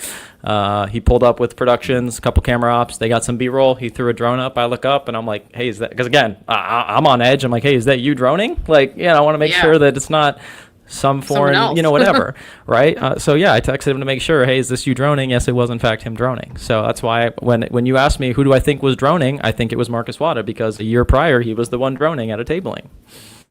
Right. So that makes sense. Okay. Thanks, Mitch. Thank you. For people that don't know at home, so who is the person who would be watching that footage? Would they be watching it on a device? It would be the user. Yeah, it would be like whoever's flying it, right? It's probably not being sent anywhere. It's probably just being recorded directly to an SD card. So the way drones work is you have a handheld capture device that is connected remotely to the aerial device, and that's in the air. And you are in control of flying and also framing and recording, capturing the image. So typically that's one person who's viewing it, unless it's an FPV drone or a third party where you have to have a second kind of person viewing with you. But in this case, it's typically just a standard DJI, 4K drone that one person is manning and viewing the image of. Now that footage is then taken and cut up, colored, distributed, however. But that's kind of the general how a drone works.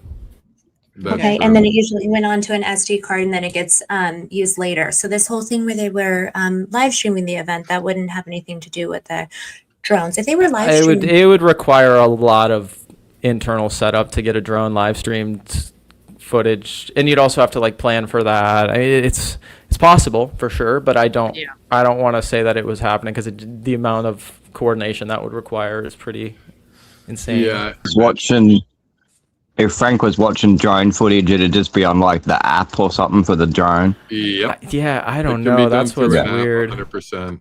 Yeah. So like we have drones, and I could be flying a drone with my controller, and Allie could be looking at the app and seeing my picture. So that's something that's very easy. If Frank even just signed into Charlie's app and the drone was up, then Frank could have been viewing it that way, right? Yeah. And I agree, it would take a lot of setup to actually do that live. That's why you don't see a lot of that for a lot of smaller events. That's why if you see like a drone transmitting live, you'll see it at like the Super Bowl.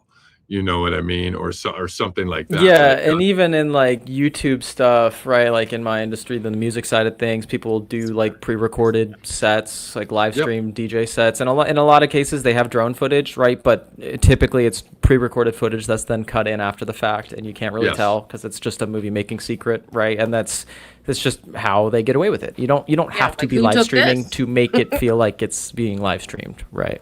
Who took Absolutely. It's the magic of editing. Yeah.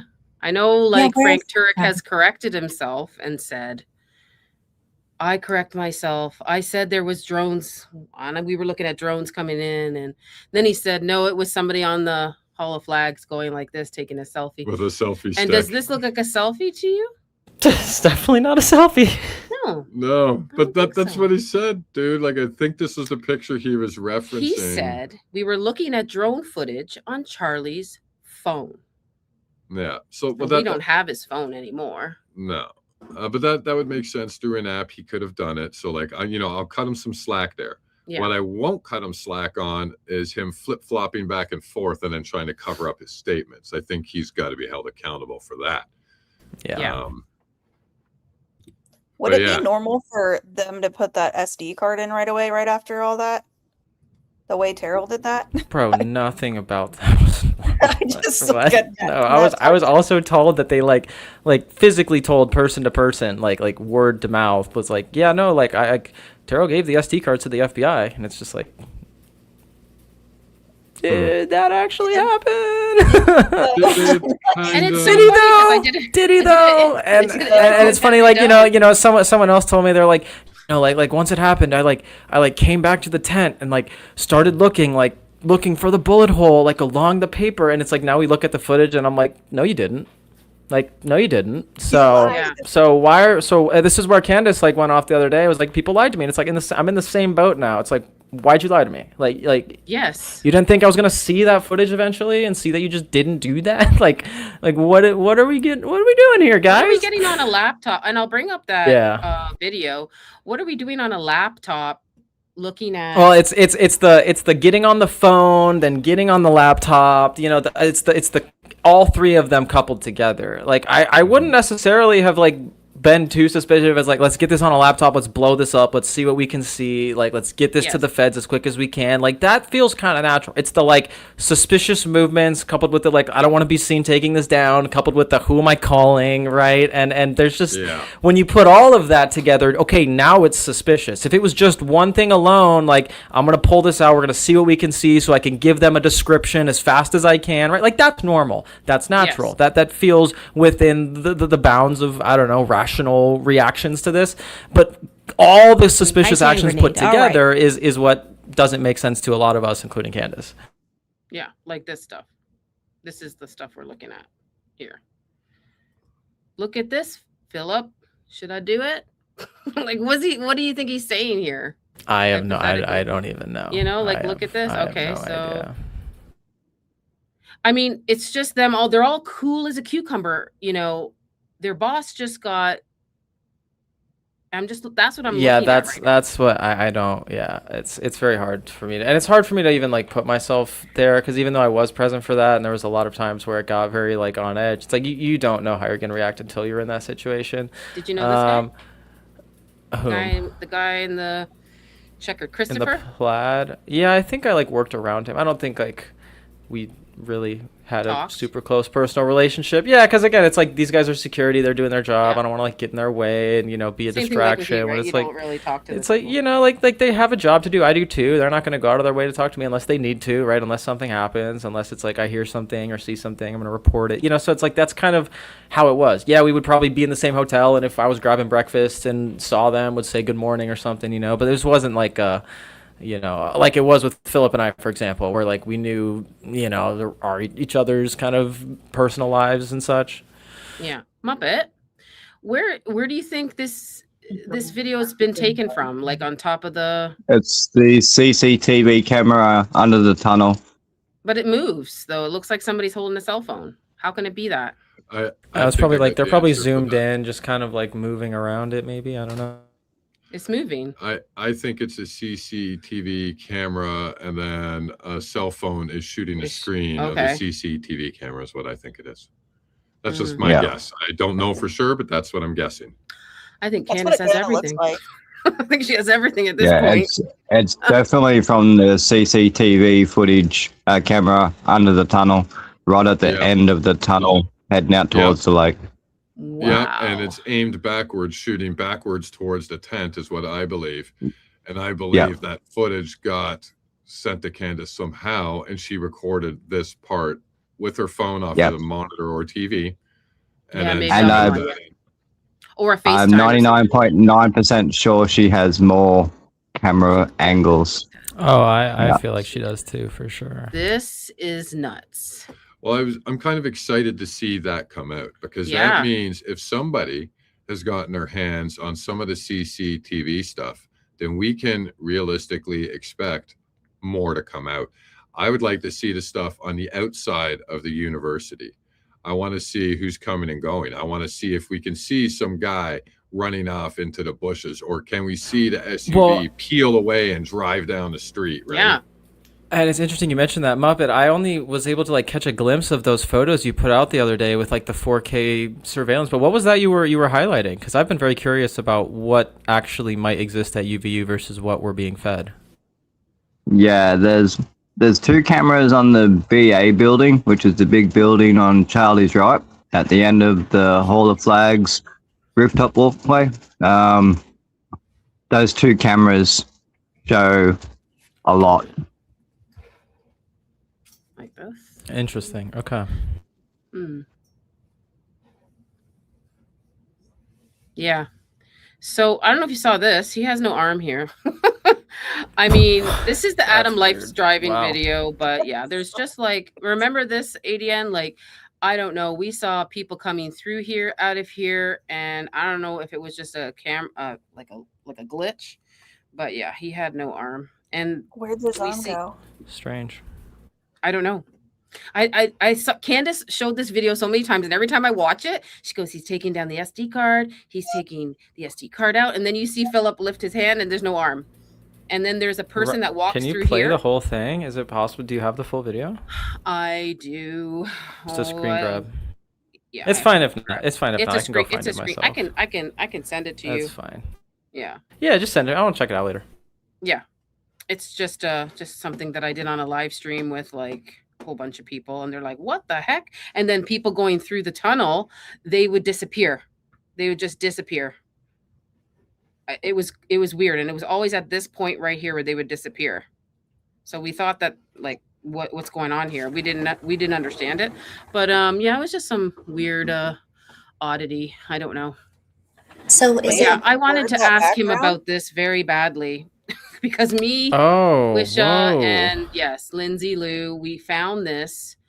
Wish is probably in the chat too. I found the clearest picture, but Lindsay Lou's like, do you see something on that? Is that speaker? a receiver? Yeah.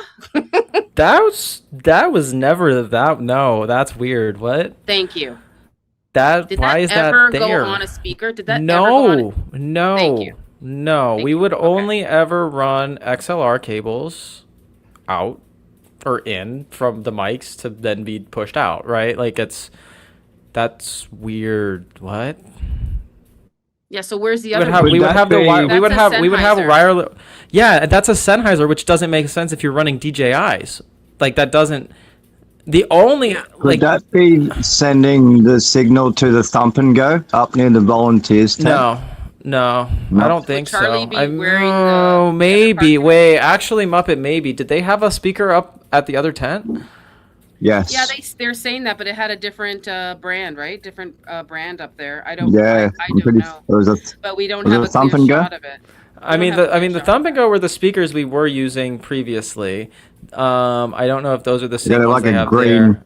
Yeah, they're green. Yeah, that's the ones we would use for most of the tour stops. But that's a receiver. I don't know what that's for. That's really strange. Yeah, Baron said that was strange too. He shouted us out. The one thing I have that I'm thinking maybe is like if TPUSA Productions was running, documentary footage and they wanted to tap into the audio and have it be in sync, then maybe they're running an XLR out into the receiver and pulling the feed audio, and that might just be TPUSA, but then that looks like a VI guy who's adjusting it. I don't know. I don't know. That's where we need these people to talk, right? That's why it's like, why am I the one here trying to figure this stuff out when it's like you guys were there that day and you have far more answers than I do. I'm not. I think he was just adjusting the speaker. Well, he wasn't touching the stuff that on the side. Okay. I think he was just I'd be interested to know who set that receiver up then. Like what party? The only reason I thought of that because that speaker is the closest one to the Thump and Go. That's why I thought it might have been sending a signal to that.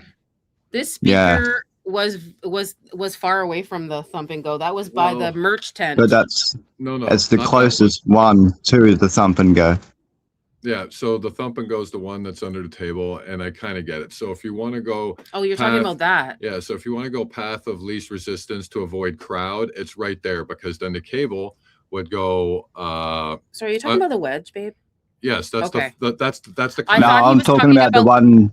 No, I'm talking about the one near the volunteers tent. Different speakers here. That's what's confusing. So the Thump and Go is the one that's the wedge that's under the table. The other one is the one that's up by the merch tent. We're talking about two different speakers here. Yeah. So I thought that was a Thump and Go brand as well. It might be. It might that other one up at the other merch tent might be. I haven't been able to confirm. That's the one that was underneath. So Meech, this. That's cabled. You can see it right there. This, what do you call a wedge monitor? Yeah, that would be the wedge thing. That was under here. That's the Thump Go. So that would make sense that if, say, for what Mitch was just saying, to try to feed that to the Thump Go, then it would make sense to run the cable through the tech area because it's going to be less trampled underneath the table into the speaker. And it looks like the cable is actually coming from that direction. So to me, that would make sense. Now, if we want to talk about the other speaker, which is alleged to be a Thump Go as well, up by the merch tent, it does look like it has some kind of box sitting on top, but we can't see exactly what it is. So the antenna does not look the same as a Sennheiser antenna. It's not a Sennheiser. So, well, we can't tell. That's the issue. We can't tell exactly what it is. Like it looks like. But they wouldn't be running a cable up to that one, would they? that it'd have to be, because it's going through the fountain and stuff. So it'd have to be some sort of Wi-Fi, wouldn't it? Or Yeah, wireless all transmitter. these are wireless, right? All these speakers are wireless.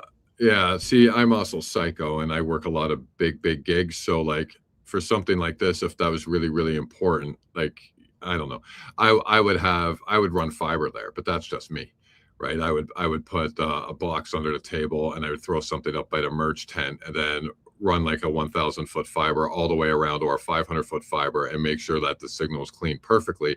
However, we've seen that Turning Point does like to cut corners with their tech. Well, gear. we would run fibers at like rally and stuff. That's not like, absolutely. This was very like grassroots, and it was I don't know, it evolved outside of what it originated at, right? I would say. Have you been to this one before? What you mean? Like as location? Do you Yeah, mean, like Heidi? I'm asking if he was inside, like last year. Were you at this UVU event ever? Oh no. No. Okay. Because they did do one last year, the year before, 2024, inside. So I was wondering if you were in that one. No, I was not. I don't think so. Not at UVU. No. Do you think it's I'd kind have of to go weird? check Like the there's date, all but this no. water around, and you know the fountain, and right beside the tech table, there's water right on the side. Do you think they should have did a little bit more? I don't know. I'd have to go like actually walk it and see, but it felt pretty fine to me. I mean, it's the amount of stuff we would just roll up, and we'd have to just make do with what we can. We don't really have a choice, you know. It's kind of just wherever they got clearance to set up at. Yeah, that makes sense. Does it? Well, yeah. If you got to live. UVU told them to have it inside. They insisted on outside. So I think that's the weird interesting part of that. Like the water's all here, and then the tech table. I would have put the tech table on this side, not this side. And I looked at other UVU events. They didn't never put it on that side. The outdoor, they've had other events out here. It was on this side. So I'm just wondering why it was on this side. Wait, so that's all water right there? That's really Yep, that's interesting. water, and it runs through here, and it goes right here. There's water here. Water. Would you put your kid up on a pool singing with I'm just saying. No, that's just weird. That just feels so abnormal. Like it's just very difficult for people to get up to the mic like that. Yeah. Felt you just want to be safe, I don't know. right? That's weird. Yeah, very strange. Very strange. I thought maybe they actually used that because then a lot of people couldn't rush the tent, and they had more of a crowd control doing it in this way, being able to filter people up to the mic. Maybe that's why. Maybe. And there's more water over here, a big fountain over here comes really rushing through, and then the water runs through here, and the tech table's right here, like right here. Yeah, I mean that doesn't really like flag me as weird. What's weird is just how inaccessible the whole event is to people. It's like, yeah. How are you trying to get people up there? Also, I feel like that's just weird. It's weird. I don't know. I don't. Also, I think that video just got sent through to your DM. Sorry, it got held up. Cool. I shut my phone off, but yeah. Cool. I'm gonna check it out now. I just want. And I will probably have to drop in like 5-10-ish minutes, but happy to do this again with you at some point, like in the future for sure. This has been a lot of fun. And if there are any like $1 million questions we didn't get to, we can knock them out. Yeah. Did you want to stay for supers, or you have to go, right? I mean, I can stay for supers. I'm cool. Okay. Do we want to run supers now while Mitch is here in case some of the questions are for him, and then yeah, maybe we do that. Does it make sense? Sure. If we do that now, that works for me. Yeah, I had all the rest of these pictures here, but we don't have to really go. I'll go through these with the rest of. There was something here in the grass too, like wires were going in this circle grass. I didn't know what it was, but I thought he would like explain it to me, like I'm 5 because I don't understand. That's probably just like an audio cable or something. It's so hard with like these there's an endless amount of what they could be, so to speak. Yeah. We're just trying to eliminate stuff, right? Yeah. Like okay. Even if we can't prove that it was responsible for anything, it's just as useful to go, that was absolutely nothing, and we don't have to worry about it. Like at this point, I'd rather do that instead of being like, well, what's this? What's that? Well, let's focus on what we know is absolutely nothing. Yeah. Let's start chopping that stuff out of the way and eliminating some of these freaking options that are driving us crazy, right? I just have a question. Go ahead. Well, no, you're fine. I just think that that's why I'm happy to do what I can and why I've been doing as much as I can, because it's like I wasn't there, B, I'm generally familiar with it, but also like C, there are people who were present who know way more than I do, and that's where it's like I just would love to hear from them at this point and you know, find out what they know that they're not telling us right now, because I feel like there's just a lot there that we don't know still. Yeah. Did you find anything weird with Erica, like before and now, just her personality at all? I mean, just everything. Like from the start, it felt like I said early on when we got into that audio call, that it didn't seem like the type of person that Charlie would necessarily want to be with. A lot of her, I don't know, Christianity felt very forced and like an act at times, right? And for someone like Charlie, who, you know, got into politics from 17 on and was basically this figurehead from that age, I don't think he had a lot of exposure to women, quite frankly. I don't think he dated around very often. And so, you know, for people to be like, oh, are you calling Charlie an idiot? Are you saying he was dumb? Like, no, that's not what I'm saying. He was a brilliant man. He was very intelligent. Some of the most brilliant men throughout history, in fact, have been the ones who have been honeypotted and subverted because they're too focused on their mission to have the sort of street smarts and the skills that you and I do just by navigating the everyday world, right? I don't think he dated around very much. I don't think, you know, this was the common thing for him. So when a beautiful, allegedly Christian woman like Erica walked into his life and everyone in his corner is like, hey, you have to date this woman, you have to marry this woman, she'll be perfect for you, I don't think he really, you know, had too many people telling him not to. And that's where it's like discernment is key for all of us. Yeah. And if you are not socially experienced and you are overworked and in a bubble, you're not going to be able to tell the difference. Exactly. Like we've so it's not that he was like an idiot or stupid. It's just like he was surrounded by people he thought he could trust, and he didn't have dating experience like the average Joe does. So of course it was natural. Look at any great figure throughout history. That's how it happens typically. It's biblical, arguably even. Yeah. I also grew up in the area, not right by Charlie, but in the Midwest and in the same state. It's a very high trust society at the time we grew up in as well. You wouldn't even imagine someone would do that to you. Like, that's where I looked at it when I was thinking about Charlie. I felt really bad because I'm like, I know what kind of people he was with and probably grew up with. I had people that even looked kind of like Charlie that went to my school. Like, we all have a similar look in the Midwest too. Like, I mean, not so much now because of some of the immigration, but when we grew up, yes. Like, and it's a very close-knit type of people. So for him to make friends and he just wouldn't imagine people do that until you kind of move. Like, I moved to the South and I realized, oh, people here aren't like they are in the Midwest. It was actually a culture shock, which is really funny because people always think the South's the nicest, but Midwest people are like super, like, I don't know. There's some of the nicest people I've ever met. So I just feel for Charlie in that way. And I could totally see him being naive to someone doing that to him because I would be naive to it. And I'm not him, but like I grew up in a similar lifestyle, right? Like I don't know. I just saw like somebody I grew up with, basically. Well, it's one of those things also to where it's like we shouldn't have to operate in this way. We shouldn't have to be skeptical of people who claim to love us and all these other things, right? That one day they may potentially betray us or, you know, hold information against us or, you know, potentially conspire to kill us. But like, this is what happens in the world. Unfortunately, like this world is not, unfortunately, it's an evil world that we live in and we can't control those things. But it raises a larger point of like, it's sad that this is kind of what we have to do now. We have to question everything and people's intentions and do our due diligence on people. But we shouldn't have to live that way, right? And you know, like you said, ADN, like the high trust society is what God intends for us. It's rather tragic that this is the situation we find ourselves in now, to where it's like, is this person I'm talking to a Fed recording everything I'm saying, or are they not? Can I trust them, right? I feel like we all go through that every day now at different levels because of everything that we've learned in spite of this situation. But that's not the ideal that God has for us. And that's, I think, the larger tragedy at play. And America wasn't always this way. Like, we can look at that through time. And you can even remember, like, you know, a lot of people growing up are like, I didn't ever assume the worst. I always assumed the best of the people. Even the guy that I put out the audio of the other day was like, I don't know who this person is. This isn't the same Erica that I knew, right? Like, she seems even different to people who've known her from day one. So yeah, this is different on every level. That's crazy. Wow. And I have that video up. Let's play that and then go through. Oh yeah, supers. for What do you sure. think? Because this is just Okay. crazy. I just wanted to get to I the want to like break this is something insane. right Just give now. me 1 second. 1 second. you're good. 1 second. 1 second. Yeah, you got to remove some. I don't think it's been reported yet. All right, you want to line this up for us? I got this text halfway through the stream, and it's just this is more proof that these people who have inherited Charlie's platform have more than likely been working with the government for years.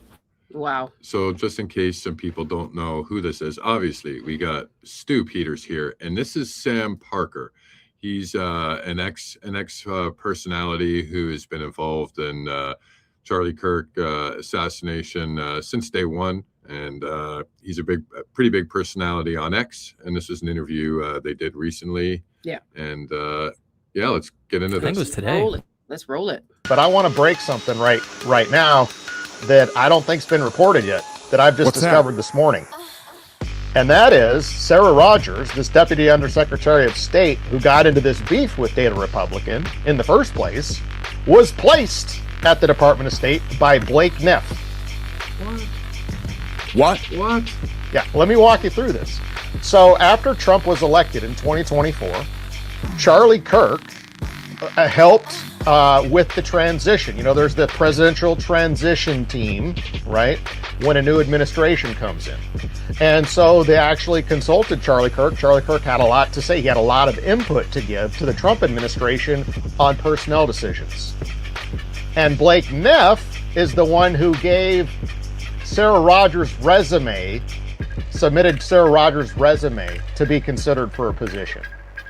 And he and Andrew Colvett announced this in October on the Charlie Kirk show this last That's October. insane. In a 10-minute segment they had with her. He was close friends with her. He submitted her resume. She got hired at the Department of State. That's how Sarah Rogers, this chick who's in this beef with Data Republican, got to be working under Marco Rubio at the Department of State. Blake Neff of TPUSA.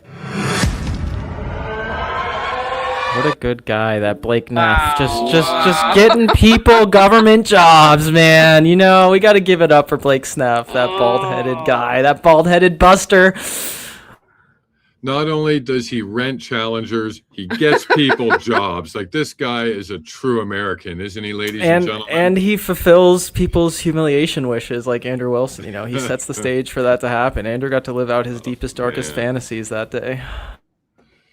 Wow. Can I just point out that I have that text exchange from Phil Lyman, who mentions Tyler Boyer threatened him back in December, and it mentions in that text message about Blake Neff and Sarah Rogers as well.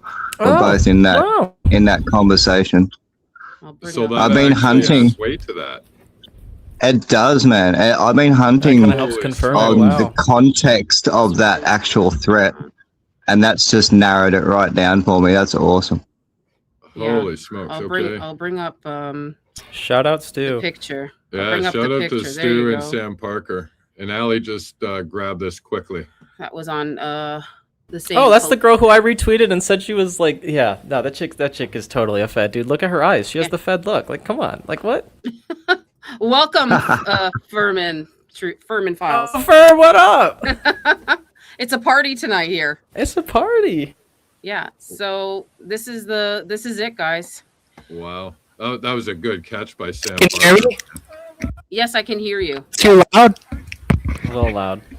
A little bit loud. Say something. Give us a mic check there, Give Furman. us a mic check, Furman. Can you say something? Can you hear us? Check. Can you hear us? Can you hear us? Check. Okay. 1 2 1 2. It's Yeah. giving Volume's a bit loud. Just tweak it down. Wow. That's Okay, crazy. so Mitch, you got sent that while we were doing the stream tonight? Yeah. I got texted that. I was like, you want me to break it on the line? I'm like, I'm live. Do you want me to break this? He's like, yep. I was like, all right, let's do it. Let's run it. Oh, you know that's how. There you go, Stu. Great job, brother. Great job, Stu. Stu was like the first person to have me on, like I mentioned earlier. So I just gotta give him his flowers where they're due, because he's out here doing the real work. Well, Baron had me on first, so yeah. Shout out to Baron. We gotta give Baron a shout out. Yeah, let's give him a cheer, Baron. Honestly, everybody deserves a round of applause for the work they've been doing. This, like none Daisy's of us would be here like without the other. I think it's like we all kind of help uplift each other and support each other, and we all, we Daisy's in your comments, Ali. Daisy left you a super chat. Daisy left you a super chat in your comments. She's in here. Hey, let's run through some supers. Yeah. Daisy's here. Oh, Daisy. Hi, Daisy. I was glad I could clarify that you weren't the Daisy they were talking about yesterday on the timeline. That was funny. Daisy. She's amazing. We all love Daisy. She is such a sharp cookie. I love watching people try to get the best of her on X, and she just drops bombs back in their face that she really can't say anything to. And she's not being rude at all. I like her. Clever. I like her humor. Very clever. She has humor too, right? She watches Coach Con like I do. Yeah. I mean, he makes me laugh. So yeah, she's amazing. And I just sent you in DMs that actual text exchange that I was talking about. If you wanted to pull it up, you don't have to, but I just sent it to you for context. Yes. Oh yeah. The conversation that Muppet was actually just mentioning. Oh, this is juicy. Well, it is. It all fits in. And it all fits in exactly with the video that Mitch got sent, because now it does show that there's a correlation here. Look at this community we have here. We're doing the work that the officials should be doing. Yeah. I'm telling you. Well, it's the strength of a decentralized investigation. Mr. Coleman says that quite a bit, and so does Candace. And we're all here fighting for truth. I'm going to bring up this juicy thing right now. What is this? And thank you so much, Daisy, for that. You are amazing. Oh my gosh, there it is. Wow. You are totally right. Muppet, you just confirmed the Stu. Wow, dude. Yeah. Let's read it. See, this is why we break things live. That's awesome. Got to be done. Bed sloppers are in shambles. The truth must be told. Absolutely. So this is from Phil Lyman, right? Yeah. Is this towards you? Did he text this to you? No. This is a text exchange between another X account. I don't want to mention them. Okay. You could probably work it out, but yeah. Okay. Tyler Boyer called me, threatened me in December. This is just the end of our conversation. Blake Neff reached out to me the same day while I was in DC. I ran into Sarah Rogers with the DOJ at a party. She was a friend of Charlie's. I told her my story and that I had been on the phone that morning with Boyer. She contacted Blake, and Blake started communicating with me. Wow. Okay. So I've never got the context of what the actual threat was. Well, there you go. I've posted it multiple times to try and get them to engage with it and just provide context, and they've all just pretended it didn't exist. I asked Blake Neff about this when we had him in that space. This is the one I was talking to him about, and he denied remembering anything about it. And I said, well, it'll be on your phone, so go and check your phone. And then there was a big awkward silence. And then he came back and go, I don't have any message exchange with Phil Lyman. So, but that actually says that Blake joined in the conversation. So, yes. So that's I believe Blake's lying his ass off. Yeah. This is crazy. Yeah. Wow. Thanks for that, Gets Muppet. off on lying. Yeah. I think you already posted that, didn't you? Oh yeah, he said he's tried to get traction and engagement from any of those monkeys for quite a while now, right? So. Wow. Thank you, Mitch, and thank you, Muppet. That was Thank really you. interesting. Thank you, Stu, too, for getting that. Thank you, Sam Stu. Parker. Yeah. Thank you so Sam much. Parker and Stu Peters. Thank you, boys. Yeah. Thank you, boys. All right, let's rip into some supers because rip it in. Okay. Don't want to hold Mitch too late here. Let's rip through these. So should I do just the questions first? Yeah, Rip through whatever. Do all the questions first. If I can have a fantasy team of Kirk investigators, Oh, he's right this here. would be it. What a great lineup tonight. Oh, well, and he joins. Well, thank you, Forbidden Truce. He's right here with us. Can y'all hear me now? brother? Yeah, Yes, now I we hear can. you. Yes. Yeah, you Let's sound go. great. You sound good, man. You sound good. Thank you, sir. Appreciate Hey, you. but seriously, that was an insane lineup tonight. I think this is one of y'all's best shows by far. Well, thank you. Thank you. You did a great job, Mitch, too. I appreciate it. Thank you for. I just I like to have everybody. I like to have parties here. Yep. As you know, you came on the first one and it derailed. And remember that party we had? Just Oh yeah, like, we it did was just 2 hours of hardcore research, and then Hardcore, it yeah. turned into like a party. 2 hours of just partying nonsense with like Mitch Snow and Stu Peters, and like it devolved into chaos, but it was great. It was great. It was fun. Okay, so next one. Is it a question? Nope. Great guest tonight. I love everybody here. Thank you, Beanzol, 1779. Thank you so much for that. Then we got this, Jules. Yep. Thank you for those jewels. Thank you. Ginger G 6097. Thank you. We got a question. Is this a question from Charlie's Angels, who connected me to you? So you felt safer to tell Charlie you were leaving than anyone else. That would be a good leader. wow. Yeah. Yeah, I mean, I had told like my managers and stuff, but I definitely wanted to give him my honest thoughts directly, and I was very blessed to have been, given an opportunity to do that. Like I said, they had kind of created this culture where it was made to seem as though if you went directly to Charlie with anything, you would be kind of rocking the boat and creating all hell on earth. And so I, kind of listened to my superiors at the time and didn't do that. But on my last day, I was like, I gotta hopefully get something across to him. And thankfully, he was walking out as I was walking back to my office, and he gave me 2 minutes. So I'm very thankful for that. Did you ever hear about, there was this video a long time ago, Charlie was looking for, I wanted to ask you this question, that Charlie was looking for new security. I don't know if you ever heard that audio. He was trying to get a hold of somebody named Mike Fry, and he was looking for a new security in December of 2024. ADN probably can remember this. No, I haven't heard that. Interesting. No, you haven't? I might send it to you later. He was in dire straits looking for new security leading into 2025. I'm just wondering how authentic that audio is and that whistleblower was, and if it was true. He felt I don't know.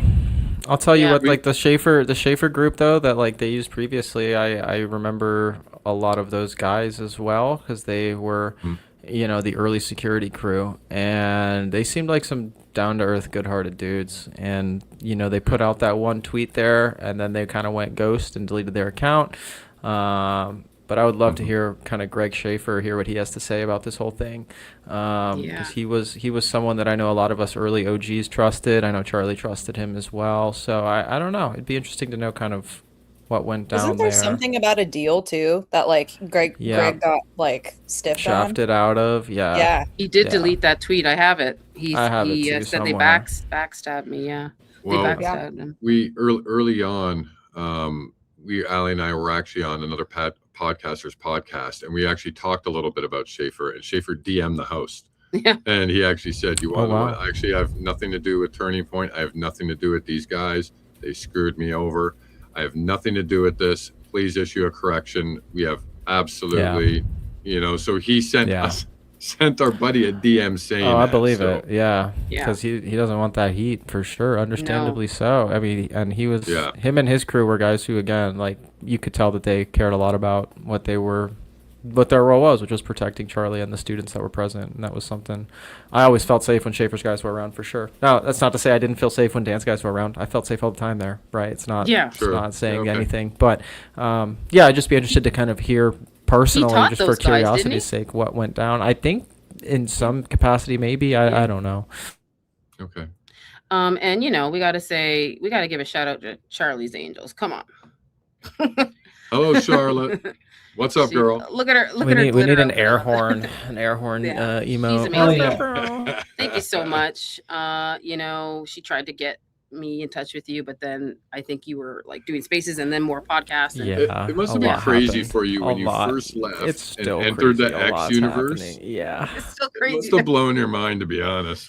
Good for you. You're very brave, and I really appreciate you. Yeah, and thanks for tolerating the crazies on X, because it's literally become like a freaking smoke show there, dude. It's ridiculous. Hey, it's fun. It's just it's everyone who wants to attack me for whatever reason. It's like, cool. You've revealed yourself as not one of us. Thank you. I don't know. Like, I don't know how else to put it. You need 7 layers of skin or 7 different helmets. Well, I got that. Thankfully. A lot of people are revealing their true colors these days. Yeah. It's becoming easier to spot who's on point and who's not. Yes. So what do we just love Mitch, man. I think he's got. I mean, obviously after tonight, he's got a lot to share. Yeah. I feel like he's the super weapon. I'm the wild card no one was expecting. I'll tell you that much. That's right. Lena HD8 theories require Charlie's to be raised. Oh, okay. So that is the EMP theory. ADN could actually probably speak. Oh, okay. On that. Yeah, I think that came in whenever we were talking like 2 seconds about it. But yes, it apparently the flow of energy was perfect in that menorah shape, like for it to all radiate down to that area, and then also he would have needed to be raised. But it's a very in-depth theory that I think I get. I've read a little bit. It's like the electricity kind of like I think I know what you're talking about. Yeah. Yep. So yes, you would have had to be I believe. raised for that to work as well. Yeah. Interesting. Well, thank you, Lena, for that comment. It's interesting. Yes. I remember seeing this video that was done. I saw it in someone's replies. If you're watching and you want to send it to me and refresh my memory, great. It was like an experiment that was done on a soda can, and I think it was done at UVU, if I'm not mistaken, where they have it and then they like send a bunch of electricity through it and it like explodes, it like internally combusts.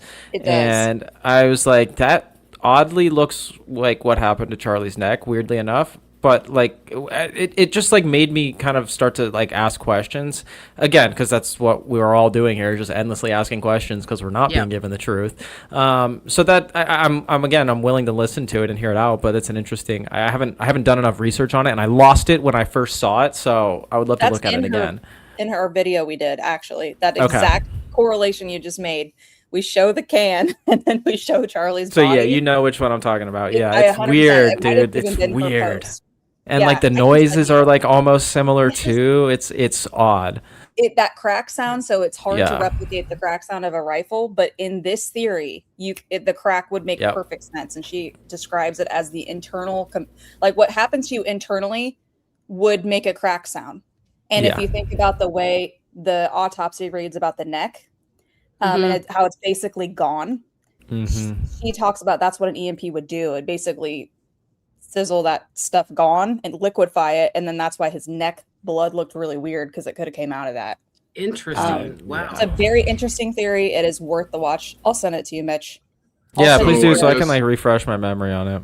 It was a good video. We had people like DMing Valhalla to watch it and stuff. He messaged me sidebar because like everyone was like, "Oh my god, that was such a good video." Yeah, I seen that girl on X. What's her name on X? Right there. She said 72. Is that her name? Is that her? Yes. Yep. Yeah, she's awesome. She's really smart. She's worth an interview. Yes. Okay.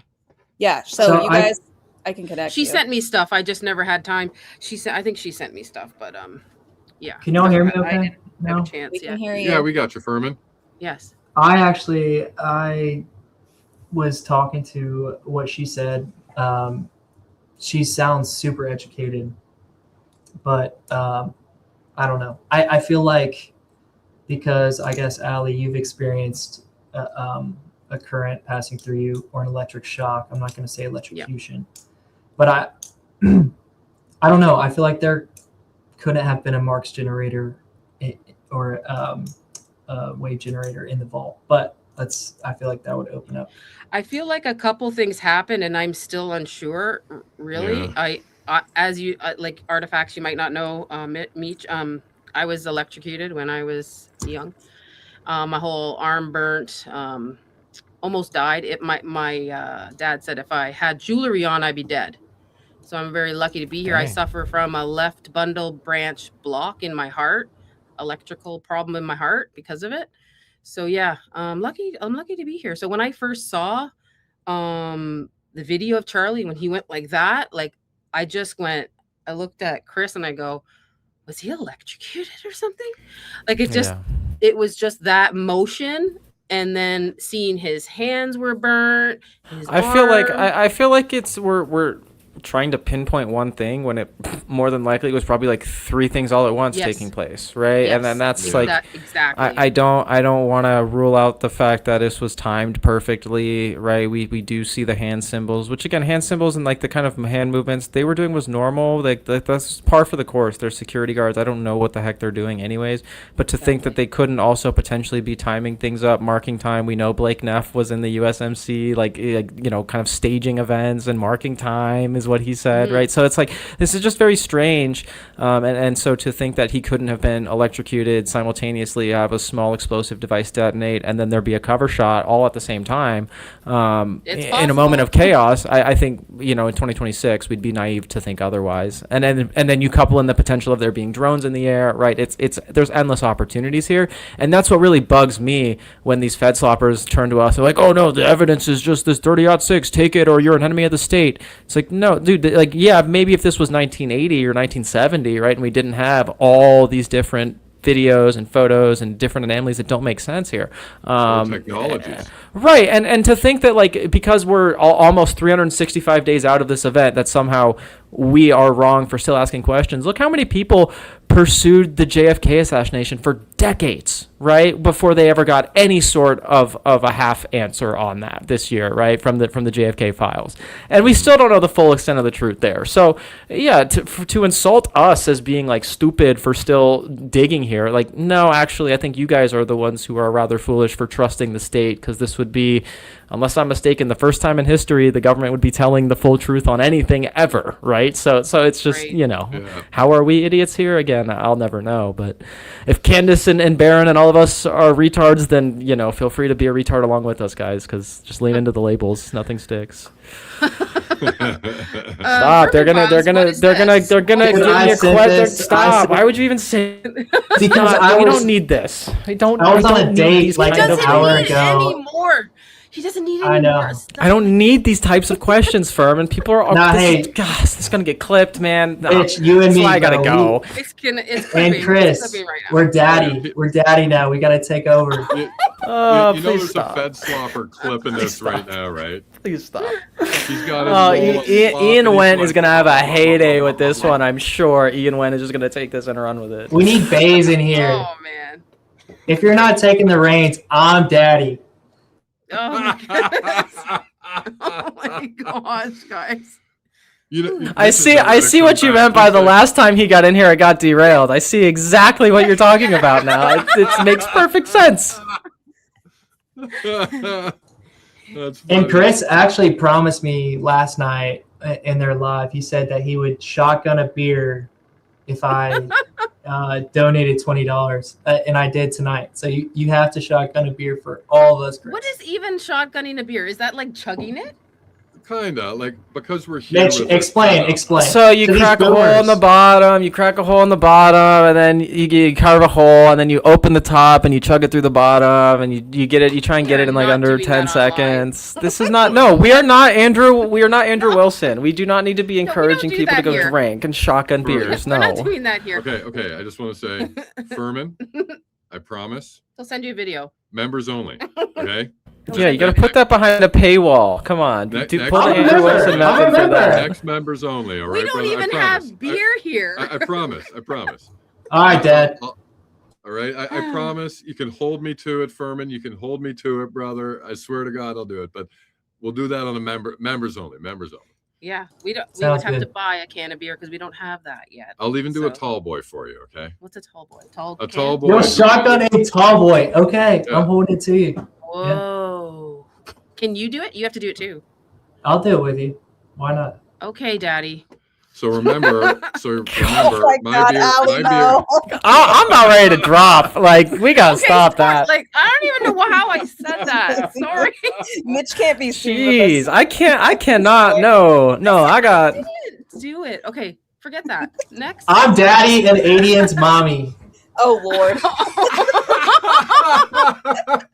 What did this turn into? Okay. I don't know. Furman, you are wearing pants, right? Did you put on pants to join us? I'm not standing up, but I mean, you can take my word for it. Yes, I'm wearing pants. Goodness. Oh, jeez. All right. All right. All right Next. here. Let's get some control. Next. Is this a question? Divinity. It says she tagged me in a pic where the, I'm guessing, lapel mic is sloppily taped to the guest handheld mic. Is that normal? We would usually use a magnet, and yeah, so it would just kind of be magnetically clipped kind of underneath. So there would be the wireless mic attached to the stationary physical mic that would be used to amplify. So yeah, that's totally normal. If it was taped on, actually probably better because the magnet wasn't really strong enough all the time. So Yeah, it would fall off or something. So that's normal, Yeah. right? The tape? Okay. All right, that's fair. That's fair. Talk about the audience SM58. Yeah, the one that the speaker would have been speaking into, who was debating Charlie. And Yeah, like I think they taped the magnet, I think, to the mic. then yeah, they probably did that so it didn't get like yanked off or something like that, if I had to guess. Because that was people something where touch like the if, mics, if like, when they students come up come up there, and like would grab it, touch yeah, it. sometimes they would fall off and we would have to go get it. It was like a whole thing. So I would imagine just for less of that, they would. That's why you have see some of those students go, taped don't touch it. the mic. Like they're all trying to grab it, even Yeah. with the tape there. They're like, can you not touch it? And he's like, oh, okay, sorry. That makes sense. Yeah. That makes total sense to me. Yeah. So I don't think it's a big deal. We got Real Muppet Masher. All right, what do we got here? Did Elite TPUSA subscribers have early access to exclusive content? Would they have access to the live stream back at? Yes. So it wouldn't necessarily be like TPUSA subscribers. It would be subscribers of the Charlie Kirks show specifically. And I believe that's who Philip told me. Again, I don't want to say with 100% certainty because I don't recall. This was a conversation that took place before 9/10 and before the events of 9/10, so I didn't really bookmark it at the time. But I believe they were going to send the broadcasts of the debates and the tablings to subscribers of the Charlie Kirks show, because that was something that we would do if, for example, we would have a tabling in the morning from 12 to 3, and then later in the evening sometimes we would have a speaking event where Charlie and another guest would kind of have like a coffee hour or just kind of speak for an hour, then answer some questions. Those typically were streamed back to subscribers of the Charlie Kirks show. It was like an exclusive kind of, subscription benefit that they would offer. So it's not necessarily TPUSA subscribers, it's specifically the Charlie Kirks show. Their subscribers were the ones who typically would receive those broadcasts. And that makes sense to me. Okay, I get that, because it would have been the Charlie Kirks show shooting it, so they would It's not TPUSA Productions. It's not right, and that's where that kind of distinction matters and is actually being utilized properly. Yeah, sorry, that's my bad. I worded that wrong. No, you're good, and that's you don't have to That's why it's helpful. I'm here is to help kind of differentiate, because the general public, I don't expect to know the difference between the two. Mm-hmm. Okay. Oh, good question, Muppet. Thanks, Muppet. Thank you, Muppet. Thank you, Mitch, for answering that. Crisis King. Renita, thank you. That's one of my mods. Thank you so much. Okay, next one. Is this another one? It's another one from Divinity. Sorry, Divinity. Yeah, we just answered. Could have just been patient. I'm sorry. Oh, no. Did we just answer it? Yeah, we did just answer. I'm so sorry. Yeah, we did answer that. But thank you so much. Thank you, Divinity speaking. We appreciate you. Oh, I think, is that the same one? This is this one, right? Yeah, that's that one. What the heck is that? I don't know. Before Charlie, Yitzhak Robin. I have no idea Who's what that that? means. Does anybody know? That is the former prime minister of the greatest ally, and he is. Wait, was this 1995? I believe so. And Itamar Ben-Gvir would have been one of the individuals. He's the current defense secretary. Yeah. So not he himself, but somebody in his group did assassinate that person. And guess he rose to prominence after and is now sec def. So he's like Pete Hegseth over there now. And he's the bad guy you see with the noose lapel pin. Wow. He's a bad guy. But this is a good commentary, Zamet. Thanks for saying it. And political assassinations. It's pretty par for the course for I certain knew you parts would of the world. know. Come on. Also, our bestie ally BB actually called Yes. for this guy to get taken That off the sounds board. about right. They Dang. had like Yeah. a noose at one of the political rallies right before it, and this guy's security was like, "You need to tone the temperature down," and he refused to. And then someone came and popped him off at a peace thing that they were trying to make a deal Kind of like how Ben Domenech of the Daily Wire in 2023 said that the right will have an anti-Semite problem if Charlie Kirk is not removed from Turning Point USA as they head into coming elections. Because and then John Who said that? Public execution. Ben Domenech said that if Charlie Kirk is not removed from Turning Point USA, the right will have an anti-Semite problem in upcoming elections. And Charlie laughed it off and says, ha ha ha, someone should tell Ben Domenech that's not going to happen. And then we see a few years later, I've literally made the video a few years later after we have Ben Shapiro in there giving $1 million in Charlie's honor to Turning Point USA. It's just like dude. That was so gross. And then Ben Domenech is posting a meme that says, like, pay now, kill later, or something like kill now, pay later, or something like that. I'm just like, dude, are you hinting at something here, big dog? Like, what are we doing, Ben Domenech? Yeah, That's disgusting. It is. They, again, to think that they're not telling us outright is just naive, but I digress. Right in our face. Yeah, right in our face. Exactly. Thank you for that, Anna. Great And insight there. she And sent great it- question. I think she sent it to twice, or she sent it to one to somebody else. Probably. I can't tell who's. Oh, looks like one to each. Is it the same question? I don't know. Yeah, it is. It is the same thing. It is the same question. We'll bring it up and show So, it again. I just took that one, the other one down. Oh, but okay, thank fair. you so much, Zamet, 1969. Thank you very much. That was a very interesting statement. Thank I you. don't know where Furman went. He got disconnected there, it says. He'll be back. He'll be back. It's just Firm's craziness. Thank you so much. Deanna Arnold, 9169. Oh, wow. Thank you for that gracious donation. We appreciate it, Diana. Thank you. Or Deanna. Thank you so much for Deanna. watching. And what is this? Is this a question? I don't know. This one? Same Ironically, the real Charlie Kirk show can be heard on Candace Owens, all anti-fat sloppers. Oh, man. That's a funny statement. We got. You want to read that one? Oh, Annie becoming a member for 4 months. Thank you, Annie. I love you so much, Ellie and Chris and everyone else. But not more than I love my groom, Scotty Wheel. Scotty's in the house, right? Power. Scotty Power. really is a ladies' man. We always say power when Scotty's here. So he's always in the chat. Thank you so much, Annie. Next one. I don't know if this is a question. Rundoc MD, thanks for the mic today on X. The facts are closing in. We need J.S. Morgan to help us walk through the theories, if possible. Go Max, Crisis King, always. I assume that might even be for you, Muppet, actually. Did you toss them the mic today on your space? Yeah. Yep, he was in our spaces today. Yep. Yeah. Oh, right on. I think isn't she the doctor? Oh, was she the Yeah, she's the doctor. medic that, or Yeah. the medic or doctor that was speaking? Yeah, she's the doctor, I think. Yeah. Oh, she was cool. I actually enjoyed hearing her take today in the space. Didn't you say you're going to do a roundup of all the, physicians Yep. on a space? That'd be cool. I thought it was a good idea. Yeah, we get a whole bunch of medical professionals into a space and analyze the evidence that they've put forward so far from the ME's report and Actually, I see if think it makes sense. I think that would be very important because depending on which doctor or hospital physician or expert you talk to, we're getting slightly different answers from different people. So I would actually like to, throw 10 of them in a cage, kind of like Thunderdome, and let them fight it out because we've had people, we've got 3 different stories for the exact same incident. So then what do? Like, I'm not a doctor. So like I have to believe what we're being told, right? Yeah.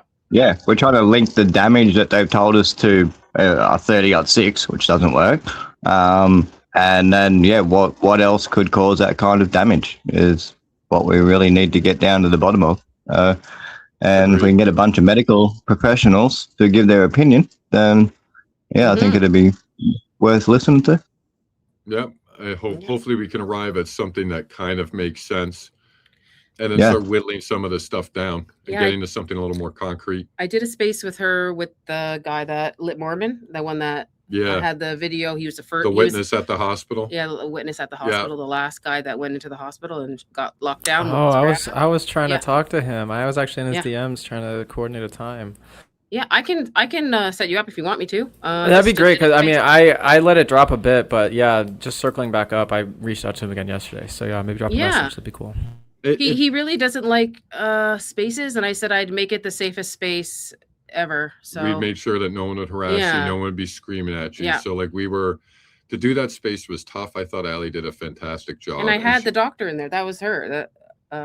She goes by a different name on X. I think it's Ma'am. Oh, what is her name on X? I could find it in a minute. That's okay. We can find it after, babe. Yeah, but anyways, can I ask Muppet a question real quick? Yeah, go ahead. Because I know you got into it with, I can't remember what his username was, but he brought up the idea that, you know, the plaintiff or the accusing party in the case could potentially like bring up a higher resolution photo that proves that Tyler Robinson was on campus. If they do that and they actually give us proof, then I mean, is this just a successful PSYOP where they've held on to the evidence? You know what I mean? Interesting question. Yeah, I do. I'll keep asking the same question. If they had shown me one clear headshot of him on campus with a timestamp, then I'd go, yep, all right, let's go to trial. But we just didn't. We didn't see it, so I still have questions if they even have it. I just want to say, if there are some Fed sloppers listening out there, if you do have that evidence, give it to Allie or Muppet, and we'll be able to verify it for you. Between the two of these people, I think they've found almost everybody on campus. We found everybody. You want to get it out that it's actually him, and we should all go to bed somewhere. Then show us a picture that's clearly him with some metadata. You can't hide because I will find you. Or if you won't, Muppet will. Oh my goodness. Anyways, I might be playing devil's advocate here real quick. I just want to get this out. Assuming that does happen, then how are we going to respond in regards to the truth? We take the truth as it is. If it's the truth, it's the truth. That's the response, right? I also feel like it would have come out by now, right? Like maybe. I don't know. We'll see in the trial, but we'll see. I don't know. Yeah, I'm with Chris. Wherever the truth falls, the truth falls. I don't care who it falls on. Yeah. I agree. As long as justice is preserved, that's all that matters. Yeah, I just want the facts. If it turns out Tyler did it, Tyler did it. But you need to fucking prove it beyond reasonable doubt. Yeah, got to beyond reasonable doubt. That's it right there, and that burden rests on the state, not on people like us asking questions. You know, we can do that until the cows come home. The burden here is on the state to prove guilt beyond a reasonable doubt, and so far there's a lot of doubt. A ton. Yeah.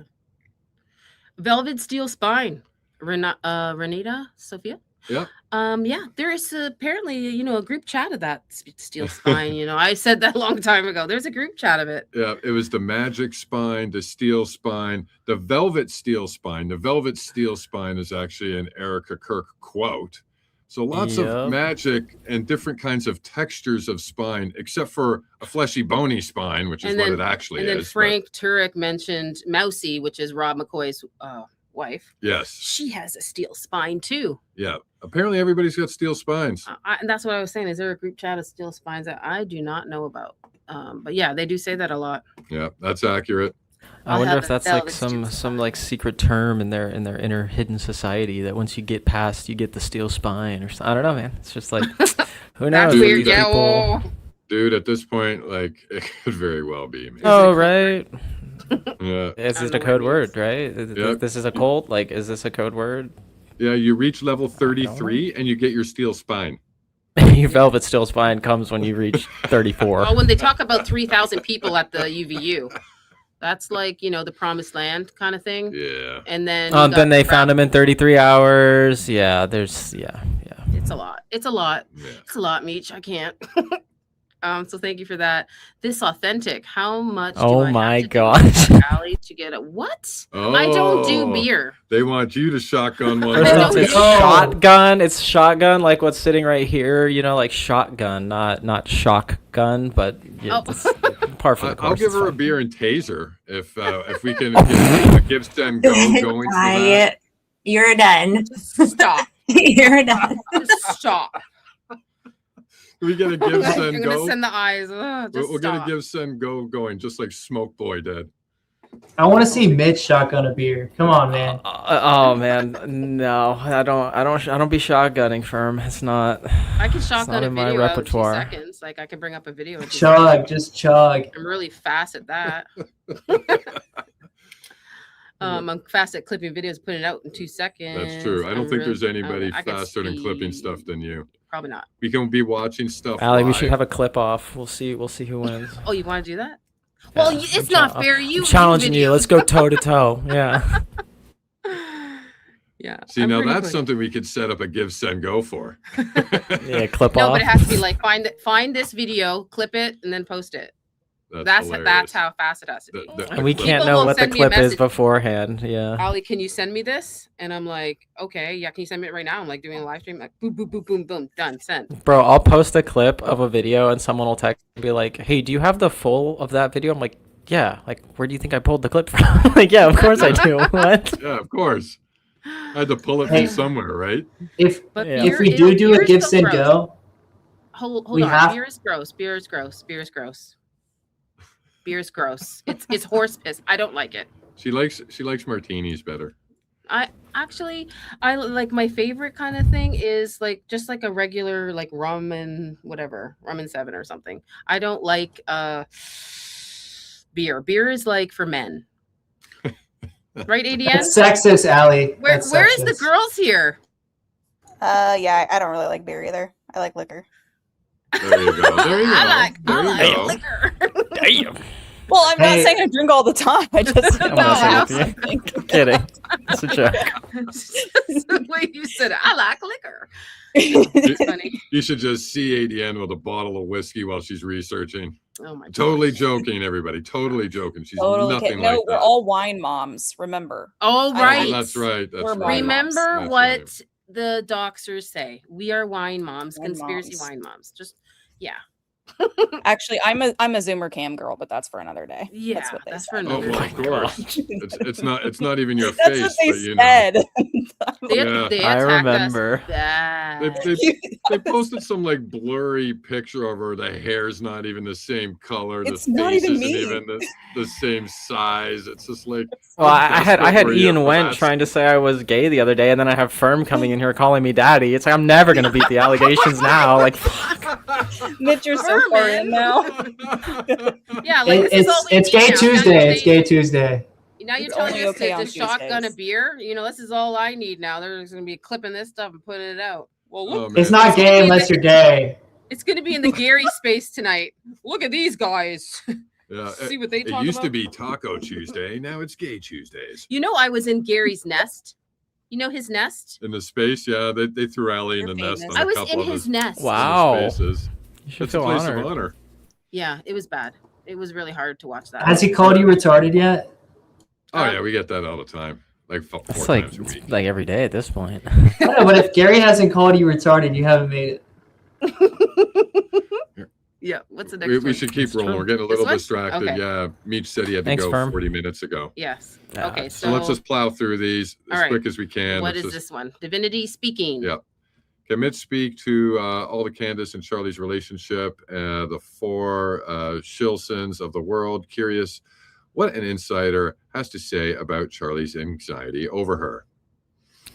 Yeah, I think that like there was a clip that went out this week, right, where it was a couple weeks before his death, and he gets asked about Candace, and he's like, "She's a friend," right? And there's that clip from a couple years back where this is where I'm frustrated with Tyler Boyer for not, I don't know, having more cojones, so to speak, right? And he was one to brag about that on an audio clip himself. But it's like we haven't seen any of that when he was the one there in the arena with Charlie and Candace early on, building Turning Point USA into what it would eventually go on to be, right? And that's for now Andrew Colvett and Blake Neff, these two demons who were shuffled in pretty close to the end there, and slowly kind of worked their way into the inner circle, only to then inherit and then do everything the exact opposite that Charlie did.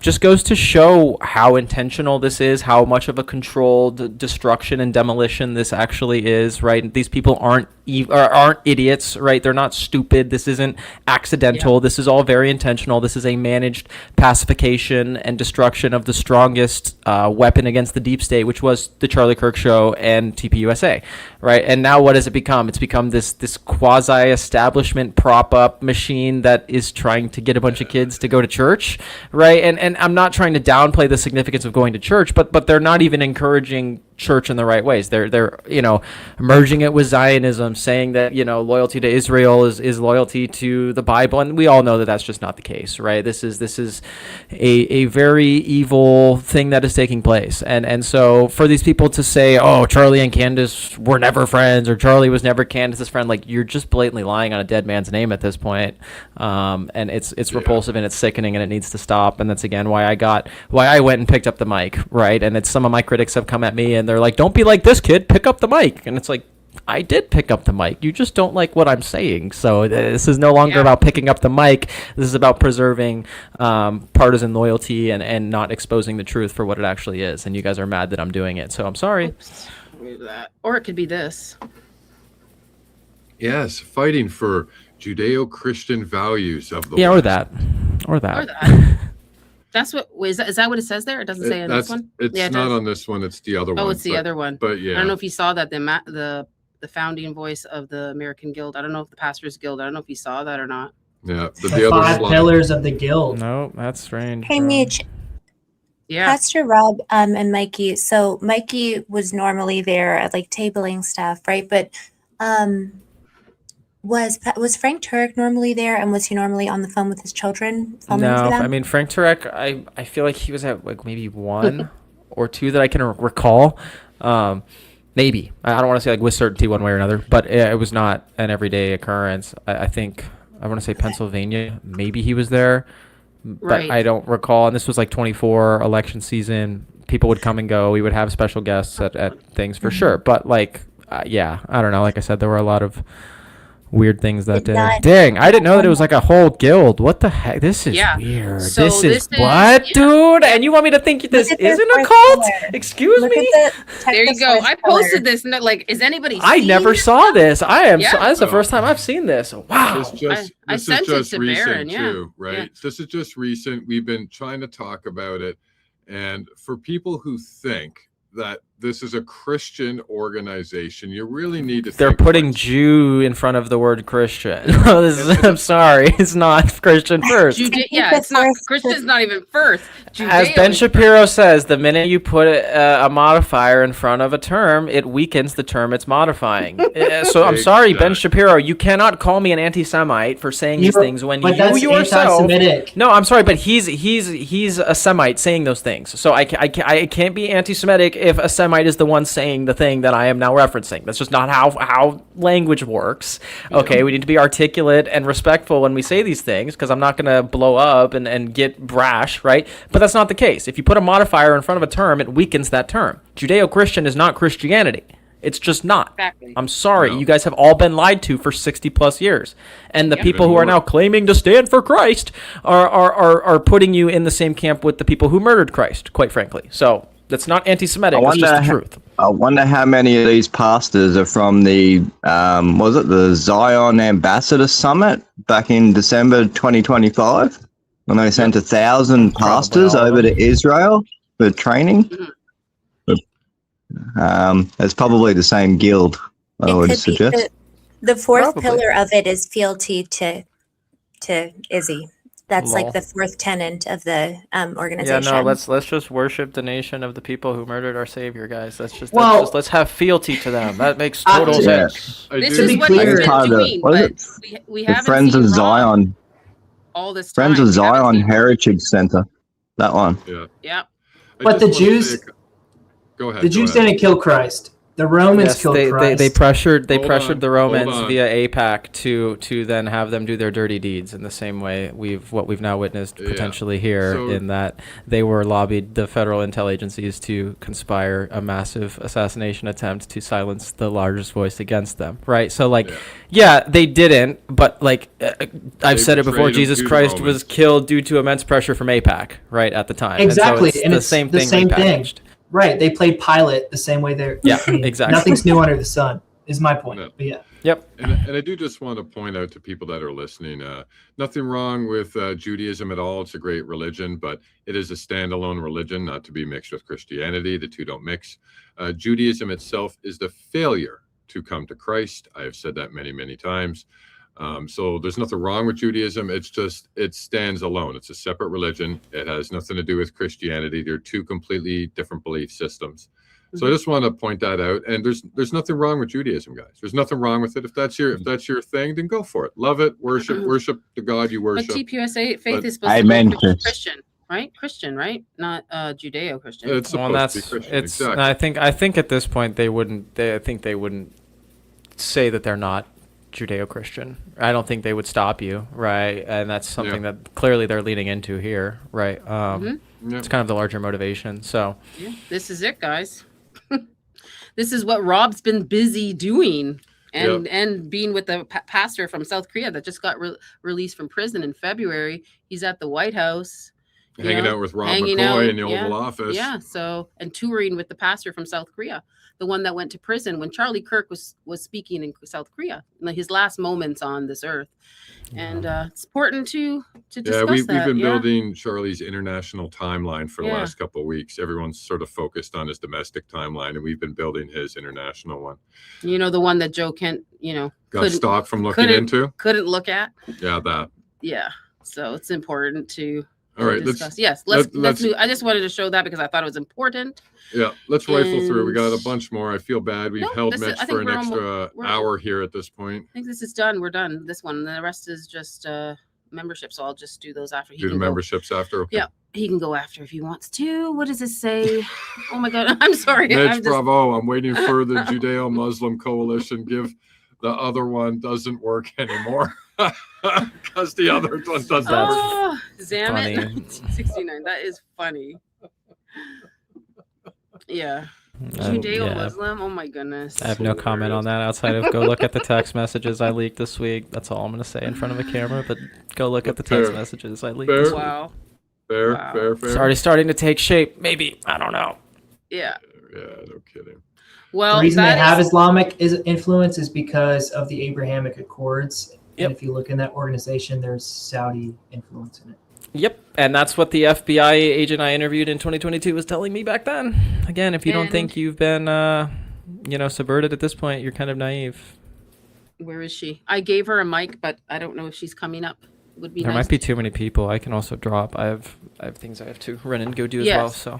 But anyways, thank you so much for coming, Mitch. No worries. Thank you for having me. This was a lot of fun, and we need to do more of these group talks together. It's fun hearing from multiple people and connecting with people, long form, and doing it virtually as well. I know 4 of you don't have your cameras on, but it's fine. Me and Allie and Chris will carry the weight here, and it's fun though. It switches it up from from Twitter Spaces. It does keep it a little bit fresh, and it exposes it to other people who aren't on chronically online Twitter all day like all of us are. So it's beneficial, and it needs to happen. So I'm happy to do it again in the future. This was definitely a lot of fun. And they usually have their cameras on, but this was last minute. They're probably not ready. No, I get it. I was just messing around with them. We can take a hit, Mitch. For sure. It's okay. I was teasing you guys. After Firm came in here throwing these accusations and super chats, paying money to call me things I don't want to be called by another man's 5K.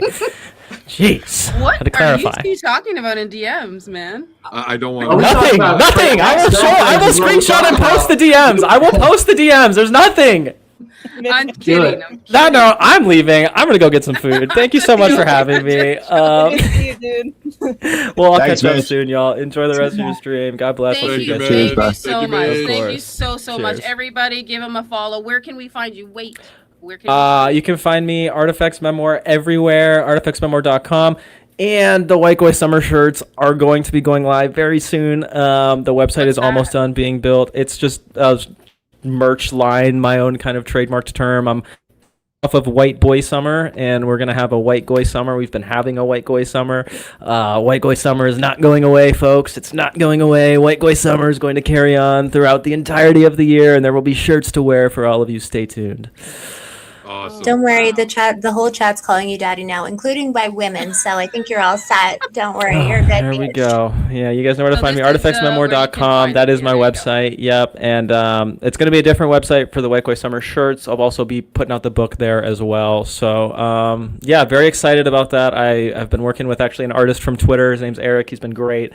And so we've been collaborating on that. And I'm very excited to be putting them out here shortly. I'll be getting a preview here soon, and then they'll be going live. So stay tuned on that. And I'm very grateful for everyone's patience as I've been figuring out a lot of this stuff. It's all very new to me. Well, thank you for staying here for almost 3 hours with us. I really appreciate it. I think you're brave, and I think you are a trooper, and I think you're doing amazing. You're doing amazing work. So I really appreciate you. I appreciate it. Thank you so much. We'll be in touch. It was nice to actually talk to you long form. I know we've really only been like chatting in the DMs, so we'll definitely have to do more of this in the future. And like I said, get more of these group things going, because they are a ton of fun. Thank you so much for helping me with the tech table and like kind of breaking it down about the back camera. I really appreciate it. That was some pretty valuable information, Mitch, and we really appreciate that, and hope you enjoyed your time here. We try to create a good environment. Oh, this was a lot of fun, and even with Firm coming in with some questionable terms, it was fun, right? This has been a good time, and I'm always here for a good laugh. Firm, I actually want to talk to you because I think you and I should do a stream at some point and maybe get like one more young adult male kind of in our age range and just kind of have kind of like a similar conversation like this. Yeah, Chris or Mason or somebody, and just find and just have some more of these conversations in kind of the Charlie fashion. So would love to chat with you on the side about that too, as I get into streaming more long form and building stuff out. Before you go, does anybody have any questions? Like Muppet, ADN, anybody else? Last question before he leaves. Nah, man, I'm all good. Thanks, Mitch. Yeah, we appreciate your time, man. Bye, guys. See you again. Take care. God bless. Be safe. Bye. Have fun. Thank you so much. And you guys can stay. Yeah, you guys can hang out or not. I don't know how much longer we're going to hang out. We're going to probably rip through some memberships and yeah, you tell me what you guys want to do. Yeah, if you guys have any afterthoughts now after that we've talked with Mitch for a couple hours, if you want to share some of your thoughts on anything, that'd be greatly appreciated, guys. We value all your inputs and opinions. No, this is so great. I think Meech, he's a great young man. As I've talked to him, I really do feel like he's the person that, I mean, now as I'm getting to know like who Charlie Kirk was, Meech is the person that I'm like, yeah, that sounds like what, when I go back and listen to old tapes of Charlie, like someone who is like a moral person, but still like a young man. I was thinking like the term like moral degenerate, you know what I mean? Like actually a good guy. And so that's why I think it's really important that his voice still gets out there and that he has the opportunity to do that. So I love the kid. He's great, Yeah. I thought he's like really like bold, brave, and you haven't seen anybody stand up like that. Like especially somebody that's worked there. Yeah. Well, maybe there has been, but a cameraman, I can't think of one. Right. And he gives so much insight into that day. And he's been able to, provide me throughout time, like with just so much information that's just like, okay, what's normal? What's not normal? That's what I was trying to kind of get him to talk about. Cause like, one of the things that I've heard here and there is a lot of stuff about some of our big background characters. So he's got a ton of insight and he's a really valuable person to talk to. So thank you. And he's normal. He sees the things that we're seeing. He sees the things that we are seeing. He's so well spoken. Like, I mean, I relate with him because I'm passionate, but man, he keeps it together. Like, he does. He's a good guy. I did just want to give Jordan Henshaw a shout out, who says nobody ever uses fiber optics anymore. And I think me and Mitch confirmed that fiber optics get used a lot on big gigs. So I just wanted to give a shout out to Jordan Henshaw. You are wrong about fiber optics use in the business, sir. Okay. That's been like a 7-month argument between me and him. He says nobody uses fiber optics. I say everybody uses fiber optics. And Mitch just said, yeah, we use fiber optics on the inside shows all the time. Well, there we go. It kind of settles that. Yeah, he can go talk to Mitch himself about that if he needs to. Well, like I said, it's been like an 8-month argument between me and Jordan Henshaw. Did he just say that now? Did he just? It's been for 8 months. Like the only reason why the conversation stopped because I stopped bringing it up. It's just, it's just, come on, man. I got the experience, baby. Okay. Yeah, I'm just gonna read a couple of these gifted memberships, and then if you guys want to keep. If ADN, Muppet, if you guys have any final thoughts on what you heard tonight, please. We would love to hear it. Oh, yeah, I thought Mitch, Mr. Real Muppet Master. Are you sorry? Sorry. Go ahead, Allie. You're fine. Every time I see the German Shepherd, oh my goodness. You also have goats, right? Yeah, and I just had a litter of German Shepherds. I have like 17 of them at the moment. And I got two pure white ones, which I've been trying to breed for ages, and I finally got 2 pure white German Shepherds. Yeah. Can you name one Allie? I probably could. Yeah. If you want to have a dog name. Yeah. I don't care. Somebody just had baby goats and they sent me a picture and said, I named my goat after you. My baby goat. Yeah, I just had twin goats as well. They're really cute. That's so cute. See, imagine that. Everybody thinks Muppet's this crazy guy who never leaves his computer and he's always online and he's sleuthing everywhere. Nope, he was actually birthing goats and German Shepherds last week. And that's a lot of work, man. Oh, heck. Yeah. Yep. He sent me some pictures. Are you you're not selling them, are you? Not the white ones. I'll keep the white ones. But yeah, I had 8. I got 8 puppies, so I need to sell some. I've got too many German Shepherds. Give them to home, I guess. Can't keep them all. Yeah. The pure white, that sounds so unique. When you get a chance, Muppet, I know you're busy, dash me a picture of the puppies. I'd love to see. Please and thank you. Yeah, for sure. Yeah. And did it work to stream to your end there? Are you streaming? Yeah. Yeah, it's it's still going. Nice. No issues? Just checking it. No, it seems to be running just fine. Okay, good. Yeah. Oh, actually, it might have stopped now. No, it looks like it's still there. I think it's still there. No, it's still going. Yeah, it's still going. 2, 3, 4, 5, 6 streams going right now. 6 streams going, and we've had well over 5,000 live viewers for the last while. So that's good. Yeah, well, there's a few on mine. My post had 2,000 views, so I don't know how many are watching, but yeah. Ours gives us the total of all streams going out, so we get to see everybody's stream. It gives us a total of everything. So that means on all our platforms, everywhere. I don't know who's streaming. I let ADN, but I don't know if she put it up. Well, let's see here, right? 1, 2, 3, 4. No, 5, but 6. no. Mitch put his. Meech and I have it on Twitter. Meech and I are streaming on Twitter. Got it. There you go. That's exactly what I'm saying. He has YouTube as well. He has YouTube as well. 6. So there's our 2 streams plus 4 additional streams going. So we got 6 streams going. That's cool. Okay. Thank you, Muppet. Yeah. No worries. I figured out how to do it. So you don't have to do it. Okay. Yes, go ahead. Can I address someone who's chatting something? I'm like, I can see the chat go by, but I can't do anything. But there's someone who's making comments about people being gullible. Everyone is in the face of someone who worked for TPUSA. So I just wanted to speak to that really quick. So here's the thing.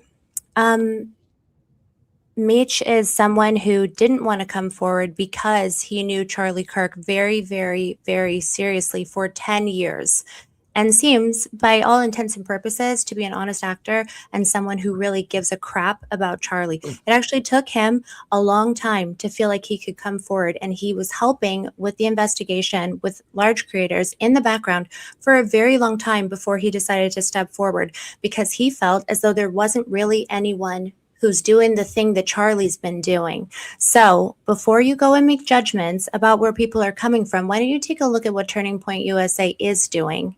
because that's where you can find plenty of stuff to judge instead of the people that are actually trying to go somewhere with his message and actually give a crap and actually knew the man that you are maybe looking at this investigation. Maybe you're looking at diagrams and, you know, the ways that this man was taken out of the earth, and think about the fact that that's somebody who knew him since he was a kid at 15 years old in his garage in Chicago. So I just wanted to make sure that I mentioned that and give a little bit of justice for the fact that there are good people out there before you judge. Okay. So yeah, sorry. I saw it go by a couple times and I said I have to say something good. about it. Thank you for noticing that. No, thank you for noticing that. Yeah, and I seen that user as well. It looks like Dreaming dinged him for 86,000 second timeout, and I hit him with another one. That's my girl now. So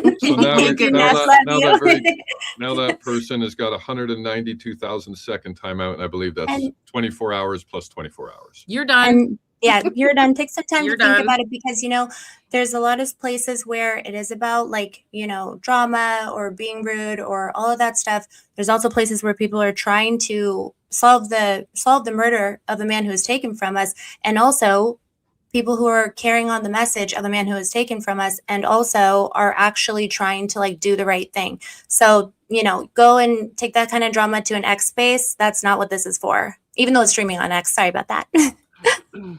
Allie, can you see the chat? I don't read the chat because I can, but I need my glasses, and usually Chris reads it for me. Yeah. I can't afford to super chat right now, but I want someone to give me their opinion. I bring up lots of comments. Yeah, go ahead. Okay. Yeah. Because I think Smoke Boy's wife, and she's a theatrical arts adjunct professor at UVU. No way. Are you serious? Well, if that's true, we'll find out. There's a good group of people here who can find that out pretty quick. So apparently, Smoke Boy's wife is a theatrical arts adjunct professor at UVU. Well, are we talking if about Andrew that's Wilson's true, yeah, that might just have to be sent around viral.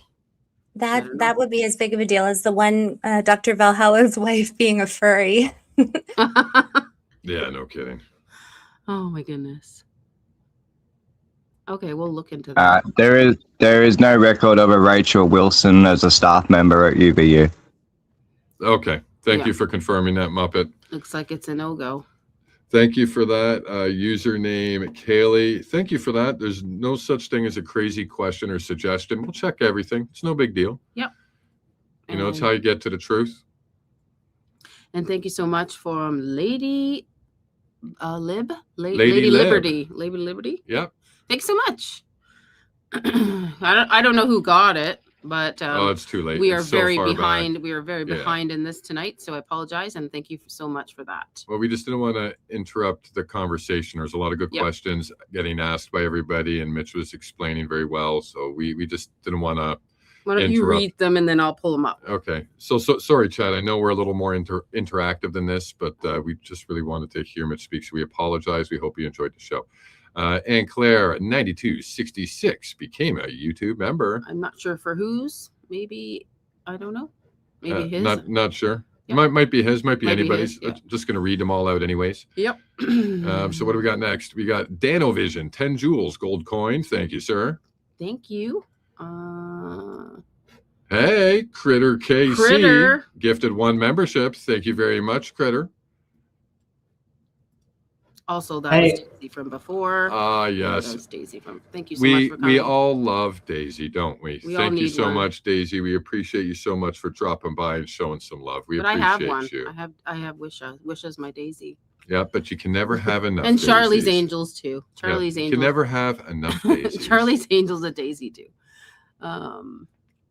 Muppet, did Blake ever give you that ADSB data? Or that file that he claimed to have recorded? Who? And Blake said that he has from Provo Tower the recording. No, he was going to post it on his X, he said. It's from the Axel 10 flight. Is that what it's from? Well, it's just from that day. Provo Tower, recordings from Provo Tower. He said he was going to post it on his X. You know, John Cullen actually has the recording from the ATC. I want to say he put it out back in October of last year. So it's floating around if you are interested in hearing that. It's a fairly brief interaction, but it's a pretty normal one. And I bet you it's on John Cullen's X account. I bet it is. Yeah. I don't think it's from Provo Tower though. I mean, I could be wrong. I don't want to get too distracted. It's the go around, right? The one that John Cullen has is the go around from Axel 10, where he's like, yeah, we'll just we'll call it a touch and go. You know, it's from the pilot. It was put out. Yeah, it was put out like back then. From that day. That sounds like what Blake was talking about. Oh, maybe he just got it from John's channel or something like that. I don't know. Yeah, he might have just pulled it from John's video and then played it. Yeah, because like ATC Records, you can get the actual recordings, but there's a time frame, so we wouldn't be able to go back and get them now. But John had gotten it back in October, so yeah, I don't know. Interesting. It's technically 30 days, typically, but John Cullen posted on August 23rd and said, "A viewer of mine requested the records from Provo Tower." He wasn't implying that he didn't already have them. I mean, I was late to the investigation, but I assumed that they were available, and I sent a request to get them, and I haven't heard back yet. But somebody got denied with a grammar request to Provo Tower. So really, that's interesting. I'll send it to you. Yeah, please do. Yeah, he had it. You know, he had had it back then. It was just the snippet, and he had gotten it. I think it was within the 30 days. You know, it's October of last year, and it's just that specific part of the call. But I know it's like, if you don't get them quick, then it's hard to get your hands on them. So who knows how Blake did? That's awesome, though. Yeah. Also, yeah, I don't want to cut you off again because I know you have more chats to get to. But Anna, today has been probably the craziest day in air traffic. Why? Well, because we had 5 doomsday planes flying over. And we also had this morning, we woke up to a plane landing in Moscow. So I know this might seem irrelevant to Charlie, but do you have any opinion on that? On what plane was landing in Moscow? In Moscow, Idaho, or Moscow, Russia? Russia. It was a C-17, and apparently the CIA director was on it. Oh, that's interesting. Taking a C-17. Oh, wow. Yeah, it was really strange. It hasn't happened since the start of the invasion that American or U.S. Air Force Boeing flew into the Moscow airport. So interesting. Yeah, we don't normally fly over there, and we certainly don't normally transport CIA directors on C-17s. That's probably just because of the conflict that's happening over there. You know, because there's just different capabilities for different aircraft. But it's pretty surprising. That is pretty surprising. Is he still there? I'm like, do you have a time? No, he left. There was at least from what I know, I'm probably the chat would be able to figure it out, but U.S. Air Force Boeing C-17 Globemaster 3 has landed at Moscow. This is 17 hours ago. Flew into Riga, Latvia, and its flight history includes Camp Spring. Anyways, it was the CIA director, which means something's up. Maybe they're negotiating a deal. Maybe... I mean, it sounds like it's very possible that Ukraine might be becoming a lot more, something that we are actively working on. You know what I'm saying? Like as far as top of mind, I think. Tonight, what's that? Elizabeth Lane just did a stream on this tonight with, I think it was a former Ukrainian Russian guy, and they were breaking down what that could actually mean. They hypothesize that things aren't going well in Ukraine, and they're trying to work a deal out with Putin like ASAP. Oh, wow. Oh, okay. Yeah, that when maybe CIA is mediating a little bit, you know. That's how I took that. Sorry, I don't mean to interrupt. I just noticed something very unusual in the chat. We're sitting here talking about flight logs. So the elite asset intel. Blake said he has the tower recordings from Provo all day, and John Cullen is the one who's denied. So how come John put out the recording and Blake never did? And here we are 11 months later, and Blake's going, I got the recording. That makes zero fucking sense to me. I need that explained. I need that explained, man, because does being a pilot give you any... You've been holding this forever, Candace? Okay, we're done. Whatever has sparked his sudden interest in In aviation, God love it. You know what? There's always room for another enthusiast, I guess. But I'd be really curious to know where he did get that, given the time frame and the fact that, gosh, if he'd had that for such a long time, I mean, it's not new stuff that we've been talking about it. If he got that back then and has not put it out, and he's going to drop pieces now, that's sus as fuck. Sorry, Yeah. I'm gonna say it as plainly as I can. That's sus, and you're up Candace's butt about drizzling footage when you I need to know how he got that. Did he say that he had it all this time, or? I don't know. I'm not shitting on Blake because I'm not going to shit on anybody. But it is sus. I'm gonna call a turd, right? Yeah, I'm gonna do that. I'm not afraid of that. I need to know how he got those recordings. What, you think it's fine? Like, we were just sitting here talking, saying they're deleted after 30 days. Here we are 11 months later, and he's going to pull them out of his ass?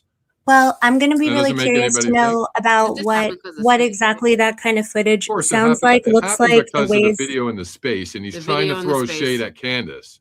That's what's going on. You guys noticed that today. I was in the space. Yeah. Anna, it's got to be from the ADSB, that one, it's a live public database where it's within 30 days you can get it. Mm-hmm. So, I mean, John Cullen would definitely, I would assume, have it. I emailed John. Yeah, I remember he put it out. I'll shoot John a message. But yeah, I remember him putting it out and specifically listening to it. Well, so the interesting thing will be, I'm like, I don't want to give the game away because, Fake Fednar is friend of the show. But what I'll say is I'm going to be really curious to see the ways that footage is introduced, because there's a lot of different ways that you can tell if something is real or not.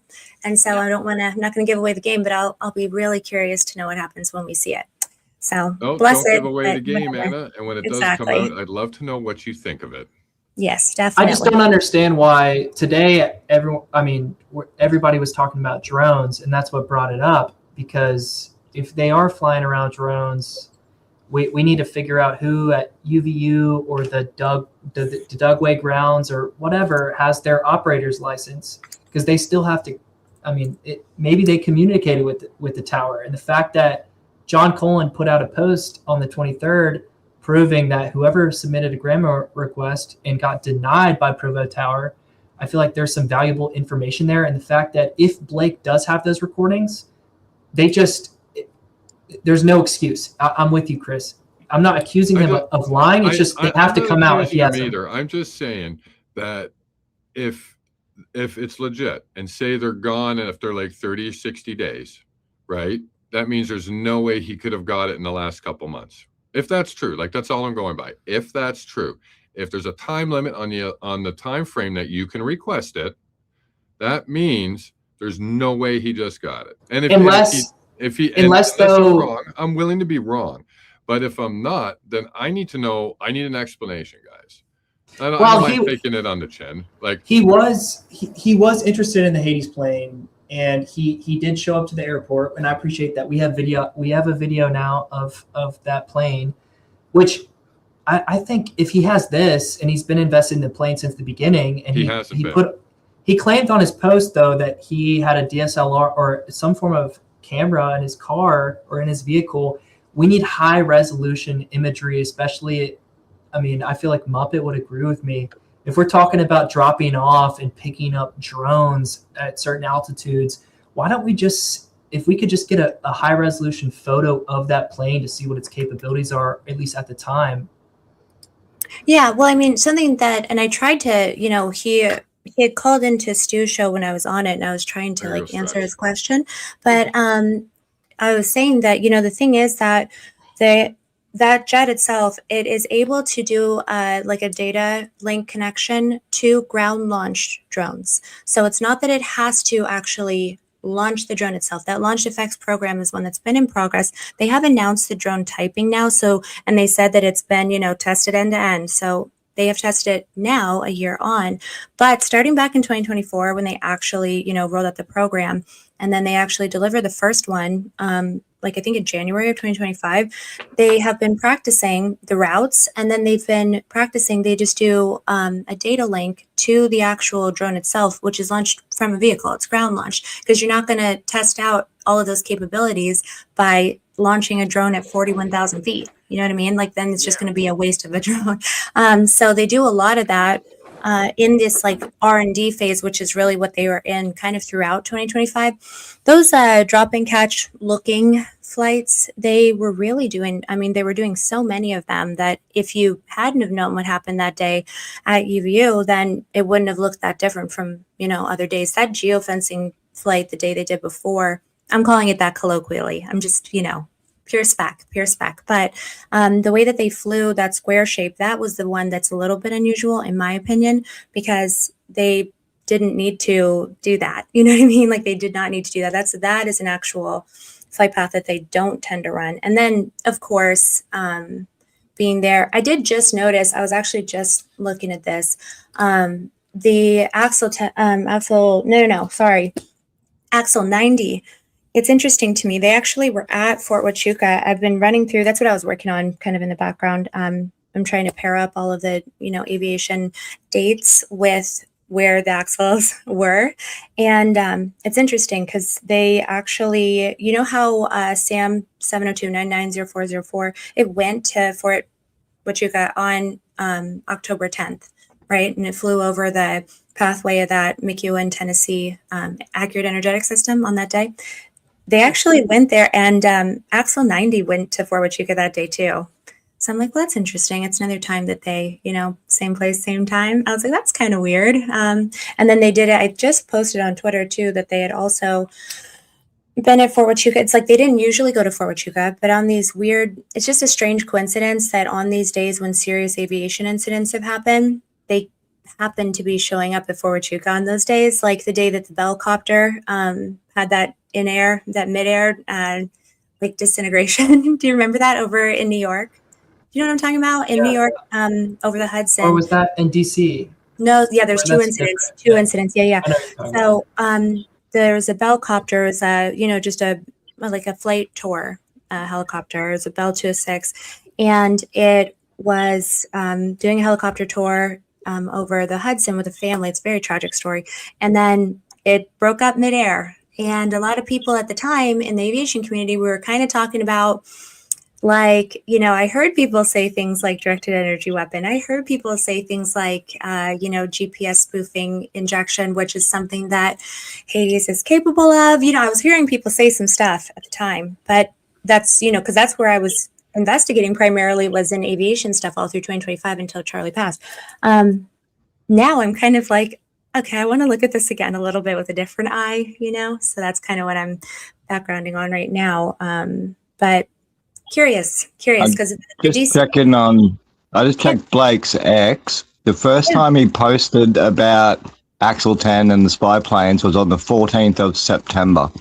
He was one of the first ones to actually pick up on the Axle 10 planes. Right, so that's what I'm saying I don't know if he got the recordings from the Provo Tower then or not, but that's the first time he posted about, what is it, N1098L. It would make sense if he did. Like that's. So why is he so against the drones then? I don't totally know. I mean, it's interesting because, like I said, even without the pods material, I know why. Yeah, it's because these particular planes haven't been decked out with the actual pod to release drones Yeah, I in don't want to flight talk about yet. them anyways. But anyways, Yeah. let me flash through these and then we can talk, because I think I only have like 2 more. So thank you, Ivan. Ivan is Ivan. And we got Elite Asset. Great show today. Where we go 1, we all go max. That is true. And we're all doing great work on this, including Furman files, which we should do another show, Furman. No? Yes? Maybe we definitely should. I'm so down. Yeah. Maybe we'll figure it out, because we never got it. We can never finish that one. Remember, babe? Which one? The show with Furman. Yeah. So if I remember correctly okay. Do you want me to talk about the drone thing? Yeah, I'm almost done, babe. Okay. And then this one, and then we're done. Why is Tucker silent on Candace? We could use his voice like Mitch's. Yes. Zamet 19. Yeah, I agree. I don't know why he's so quiet. Maybe he's in a pickle? Like maybe he's in a spot where he can't be well, vocal. I don't know. Politically, he's got to be careful. So, like, you know, I don't know. I don't know. I don't really know what to say about that, but I just know he's in a tougher spot politically than a lot of the other people are. Yeah. So I'm willing to give him a teeny bit of grace on that. So thank you so much for that. Okay, now we can continue on our discussion. Right. So when it comes down to the drone things, and I could be remembering wrong, so, you know, I could be wrong. But I remember when Blake first got into the business, I remember hearing that he was looking at drones and he thought he found a whole bunch. He released some kind of paper or calculation that proved that drones was there. Oh, yeah. And he got into an argument with Jason Goodman about it. And Jason Goodman called him out saying that his calculations were impossible. And they got into a big fight. And then Jason proved that a couple of the drones were like bugs or birds. And then they got into a really, really big fight. And then that, as far as I understand, that just kind of, that was that. It was part of their ongoing sort of beef at the time. And like I said, I could be getting the timeline wrong or some of the details wrong, but I believe that's how it went. So he's been against drones since that point. I just want to comment on what Muppet said. Yes, I have heard Blake was one of the people who originally spotted that plane a few days after the event. I think he provided a photo of that as well. So I believe that's true as well. I know we also heard Not Going to Mars today saying that he had also found that plane as well early on. I don't remember if he said what day he found it today when he was in the space. And then we know at some point John Cullen also had either spotted them or looked at what those guys were doing and decided to break it down and do a lot more research. He did something with Jason too, Cullen, him and they did the videos together. Yeah, I remember something about that too. So there is a little bit of a web there between spy planes and drones that started at the very beginning of this. There was a war. Like when I came on to X, like I posted one drone picture and everybody went, ah. Yeah. I'm like, why is everybody attacking me? I just posted a picture. My goodness. So Allie had posted a picture of a drone, I don't know, maybe about a month. And no, it would have been a lot longer, actually. It would have been a couple months after that. And then that's how we sort of went, okay, well, why is everybody freaking out? So I think that's sort of how that worked. I could be wrong easily. And, you know, if Blake did get the tower stuff back then, great. I don't know why he didn't put it out then, because there's been a lot of talk of planes and he just didn't put it out. If he's had it, great. You know, if he didn't have it back then, I would be curious to know how he got it. But I just find that odd. And John Cullen did get some of the audio, so I don't know what's going on, unless they're trying to say that he just tried to get more like recently. I wouldn't know anything about that. But John did get it and he did post it. It's in the video. So I really don't know what to say about that. When it comes out, I'd love to see it. I'd like to know when he got it. And if he did get it back then, why weren't we talking about it then, I guess is my question, right? For me, the biggest indicator is the fact that he's so quick to, you know, crap on the drone theory. But, you know, if he does have the recording of that day from Provo Tower, I mean, why would he not release it if Tower wasn't communicating with whatever transponder or operator that might have been flying a drone that would support his theory, which makes it even more suspicious. Like, why would he hold that back if it strengthens his theory is my point. Yeah. See, I also wouldn't have a single issue whatsoever if he hadn't been very demanding about everybody putting their stuff out. You got to put your stuff out. You're holding back to the investigation. You're a Fed. Like, if he wasn't saying that to everybody with information, then I probably wouldn't care. I literally wouldn't care. But it's the aggressiveness that he forces other people to release their stuff, and then he does not do the same. And this only came up today after, I don't know if you guys know, but there was a clip that was given from John Bray to Matthew St. Baker, and that started all this today. It was a 2-second clip, and there's apparently a plane visible in the corner. Can I just clarify that? John sent that to me, And Was it I- you? Okay. yeah, And then we I put don't it know in the why nest, he right? And then posted it Blake that said, way. "Where did you get that? Where'd you get it Yeah. from?" It was from John Bray. So was Matthew St. Baker in that chain, Muppet, or not? Did John just send it? Yeah, well, I sent it to Matt. And Okay. then, yeah. Okay. Thank you for clarifying that, man. So I was really that a plane? appreciate that. It was it is a plane in the corner. I looked at it. You can see it go through the tiny bit of the corner. The issue is that wasn't in Candace's video or the court recording. So that's what spawned all this today. And so Blake was trying to get a hold of John. This was in Muppet space, and as soon as that came up, Blake started a new space and was trying to get John in there for the rest of the day. And he did go in. He did go in. I remember they had a little bit of a conversation. John said he thought that he recorded it from Candace's live, but wasn't 100% sure. Said he would get back to Blake on that once he was able to confirm, because he said he didn't remember. And that's fine. You know, you go through a lot of video these days. You're not going to remember every clip, so that's fine. But I don't remember if he actually got back to him. You were in there after we were, Muppet. Did John actually get back to Blake about that, or? Yeah, Blake actually started a separate space, and John came into that. And then John said that he thought he recorded it from Candace's live stream, but apparently it's cropped off on Candace's live stream. That whole corner is cropped. You can't see it.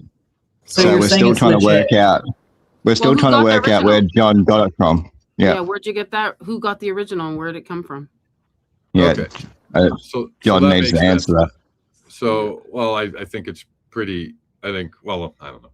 I don't know anything for sure, but what I can say, considering how the exploding mic has sort of take precedence in the investigation over the last little while, and I don't know this, but I would assume that maybe Candace and John have had a conversation, maybe. Like, I don't know. Well, she might have him on the show. She said before. Yep. So maybe she gave him something. I don't know. I'm not saying I know, allegedly, and I'm not accusing anybody. I'm just it's just weird that Candace's version's cropped and you can't see that corner, but the one John put out, you can see it. So I don't know where John got that footage from. Could he have got it from? Well, could he have recorded it from the court hearing? I guess quite possibly. Maybe, because it does seem to have those like the transmission lines where it's a different screen rate. The scan lines. Yeah, it does seem to have those in John's version, so it might have come from the court. I'm not certain. Yeah. That's interesting. So all this stuff, like this happened today, guys, in X Spaces, and now all of a sudden the air traffic controller stuff is now being brought up as well. It's Allie's looking at the video right now. Blessed. I mean, I don't know. To me, I'm like, I think at this point, most people can kind of, judge for themselves where they want to get information from. And every person should always be doing that. We should always be doing our own research, should always be looking at the information ourselves, familiarizing ourselves. And also, it seems as though a lot of footage has recently been dropped that came out of nowhere, that came from nowhere. It is what it is. We can take it for what it is. But I'm like, there's just some stuff that feels to me a little bit like it's trying to kind of be dropped in now so that it'll become some distraction or some division tactic. And I'm just like, there's so no point in having any of those arguments when literally we're coming up on the 1-year anniversary of a man's death who was taken away from all of us, from this entire country and from this world, from his children. So realistically, all the drama, I'm like, you know what? It's all good, but it's a waste of time, in my opinion. That's just my opinion. I do think that I'm more interested in the fact that they're doing a UVU. What is this, like a reunion and 9/10 UVU?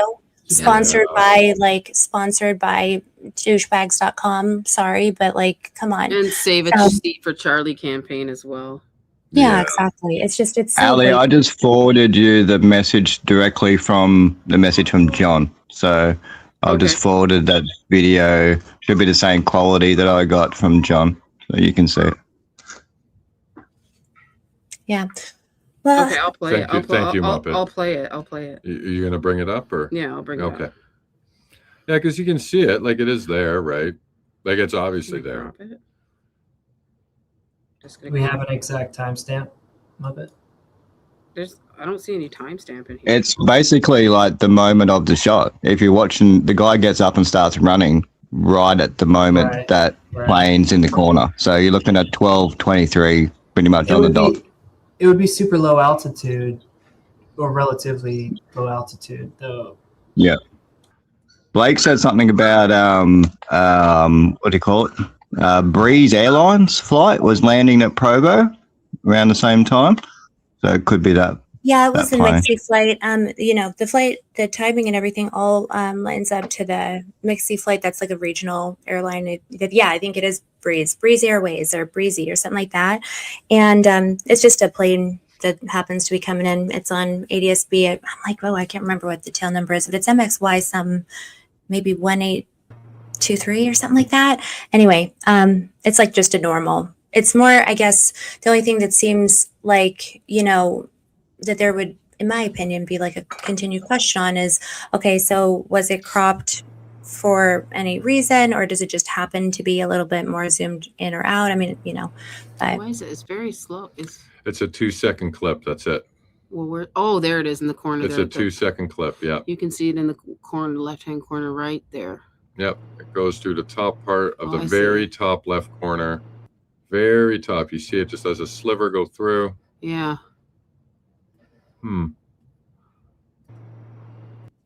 It's weird because I was looking at the flight radar that Blake brought up, and that plane seems pretty close. Maybe it's just a perception thing, but when he brought up the flight radar, it looked like it wasn't over land. Like it looked like it was still further out a little bit. And I'm wondering if you'd be able to see it that close from that distance. But like I said, maybe it's just a perception thing, and it's just me having an issue with that. But I'm just trying to remember the flight radar he brought up, and now looking at this video, and I'm trying to put that together in my head. Does the distance that I saw on flight radar make sense to what I am seeing in this video? Yeah, kudos to John Bray though. Like he sent me that because he knew we were looking for drones, and he just sent me that. Said watch the top left corner. Like, fuck, what the hell is that? So, kudos to John for that, for sure. Absolutely, man. Great find, because like that's crazy. Yeah. See, I also know that there is 4 to 5 other cameras, rooftop cameras here, that have not been released yet.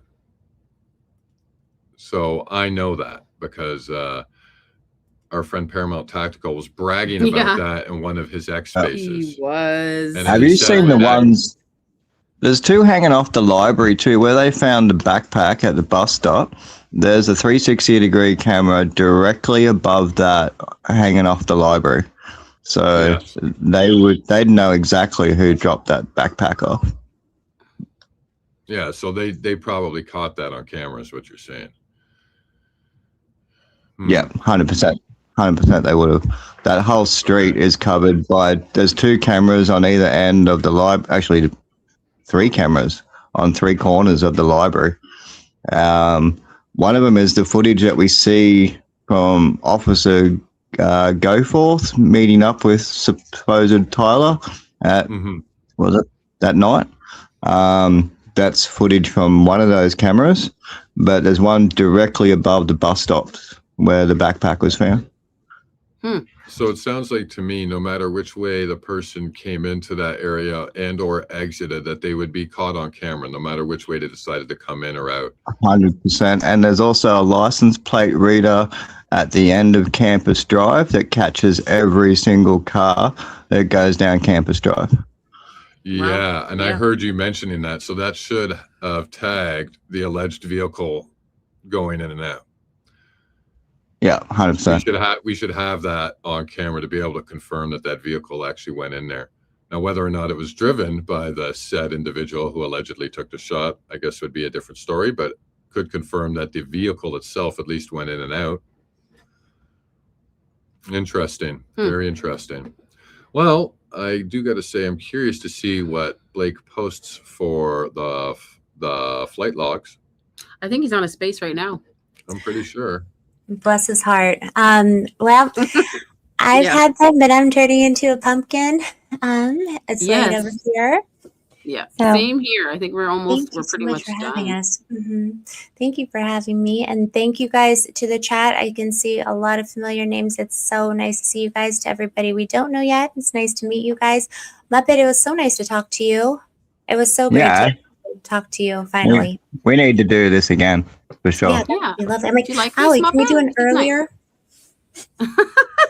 You know, I research up till like 3, 4 in the I morning. You can know. ask ADN. I ain't lying about that, right, ADN?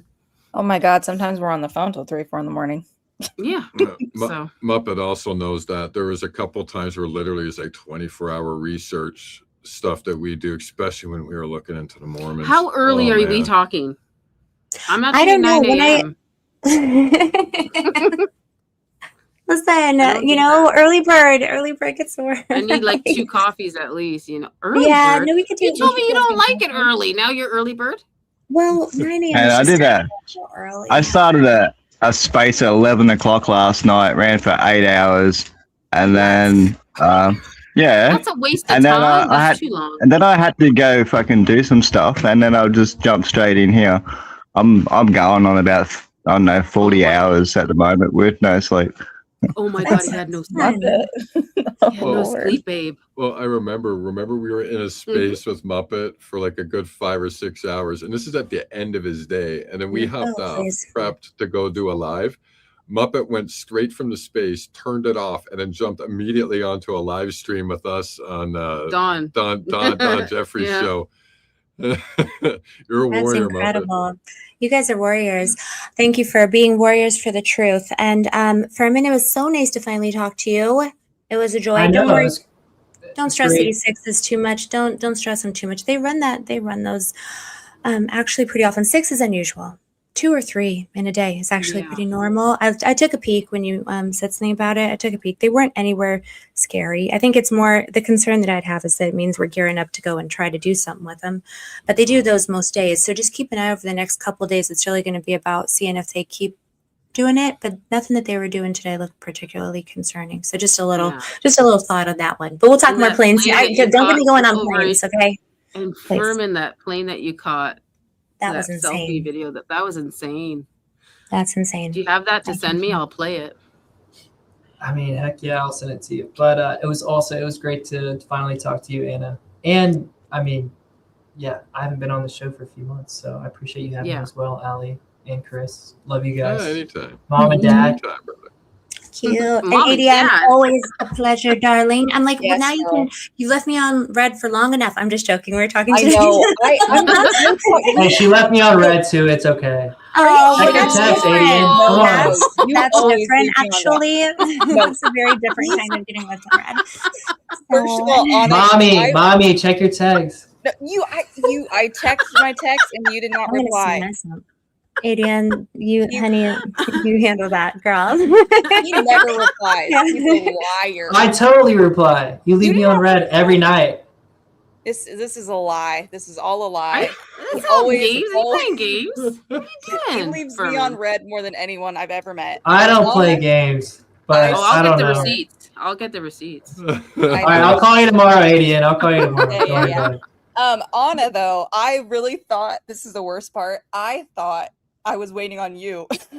Goodbye. Oh my gosh. Okay, listen. Just be like Allie, and then if I'm or Rio, and just be like them, and just pick up the thing and call me. Literally, they just know, because a week, that's insane. Come on. No, Valerie and I don't talk for 2 days. I'm like, I was like, I'm waiting for a notification, and then I finally go in.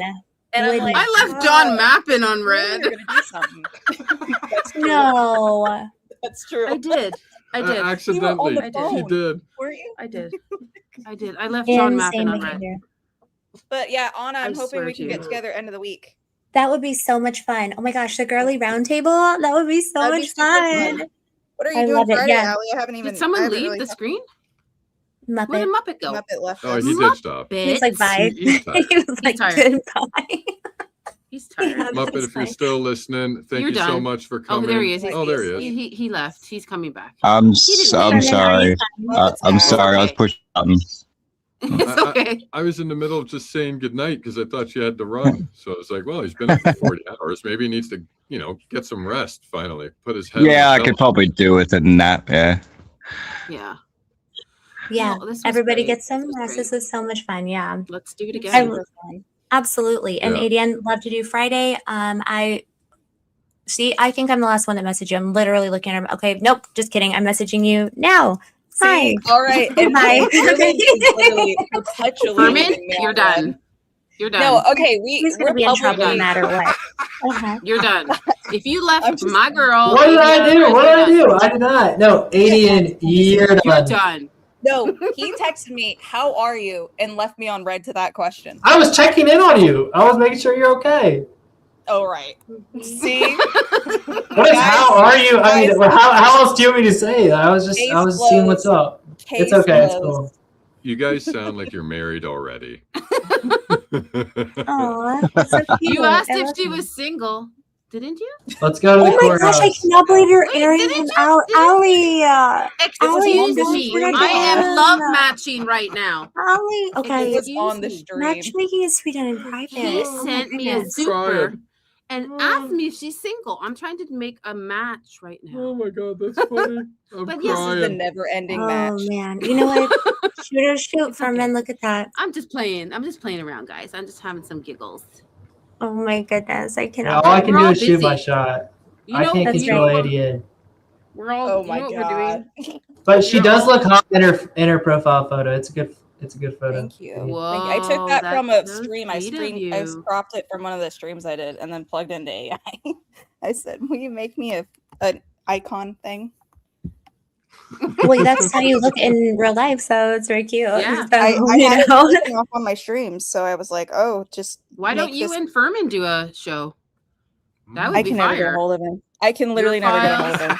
Your I can literally files never get and hold of him. his files. His files and your Yes. files. Oh man. We can link our files together. Oh my Those two God. files.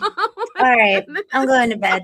You should. Bye, Anna. It was great. It was great talking with you. Yeah, that's Talk to you great. soon. Thanks for letting me sabotage. So Uh, many come See ya, on. Anna. All right, Night, see you, Anna. Muppet. Bye, See you, you Muppet. too. Later. Bye, Ann. I love you. All right. Furman. All right, I'm gonna check out Yeah, too. Sam, I gotta check out. He's got to check out, guys. Yeah. Yeah, we Furman's got messages to Yeah. send. I'm just checking ADN out. That's it. Oh my gosh, he's a whiz master. There we go. All right, too guys. Well, this All is right. fun. Thank you, Everybody Ali. coming by. Good night, You're Mom. Good welcome, night, Muppet. Dad. Anytime we gotta, like I told you, I want to do it again regarding something else. So we'll talk in DMs. Yeah. This again. Yeah, anytime. Love you guys. Love you guys. Cheers, brother. Cheers. Good night, I know chat. everybody's going, so I'm just saying bye to everybody. Yeah, just in case everybody's going. Thanks, Yep. Furman, for dropping by. ADN, always a pleasure seeing you, girl. Thank you for stopping in. Yes. Love you. I just wanted to thank the chat from all the streams and everybody on X. Thank you for watching tonight. Hope you Yeah. enjoyed the show. Yeah. And I guess I'll just we end love it. and appreciate you I'll guys. just end it, I guess. Yeah, he was a great guest, wasn't he? He was good. Okay. He was good. Yeah. So thank you, everybody.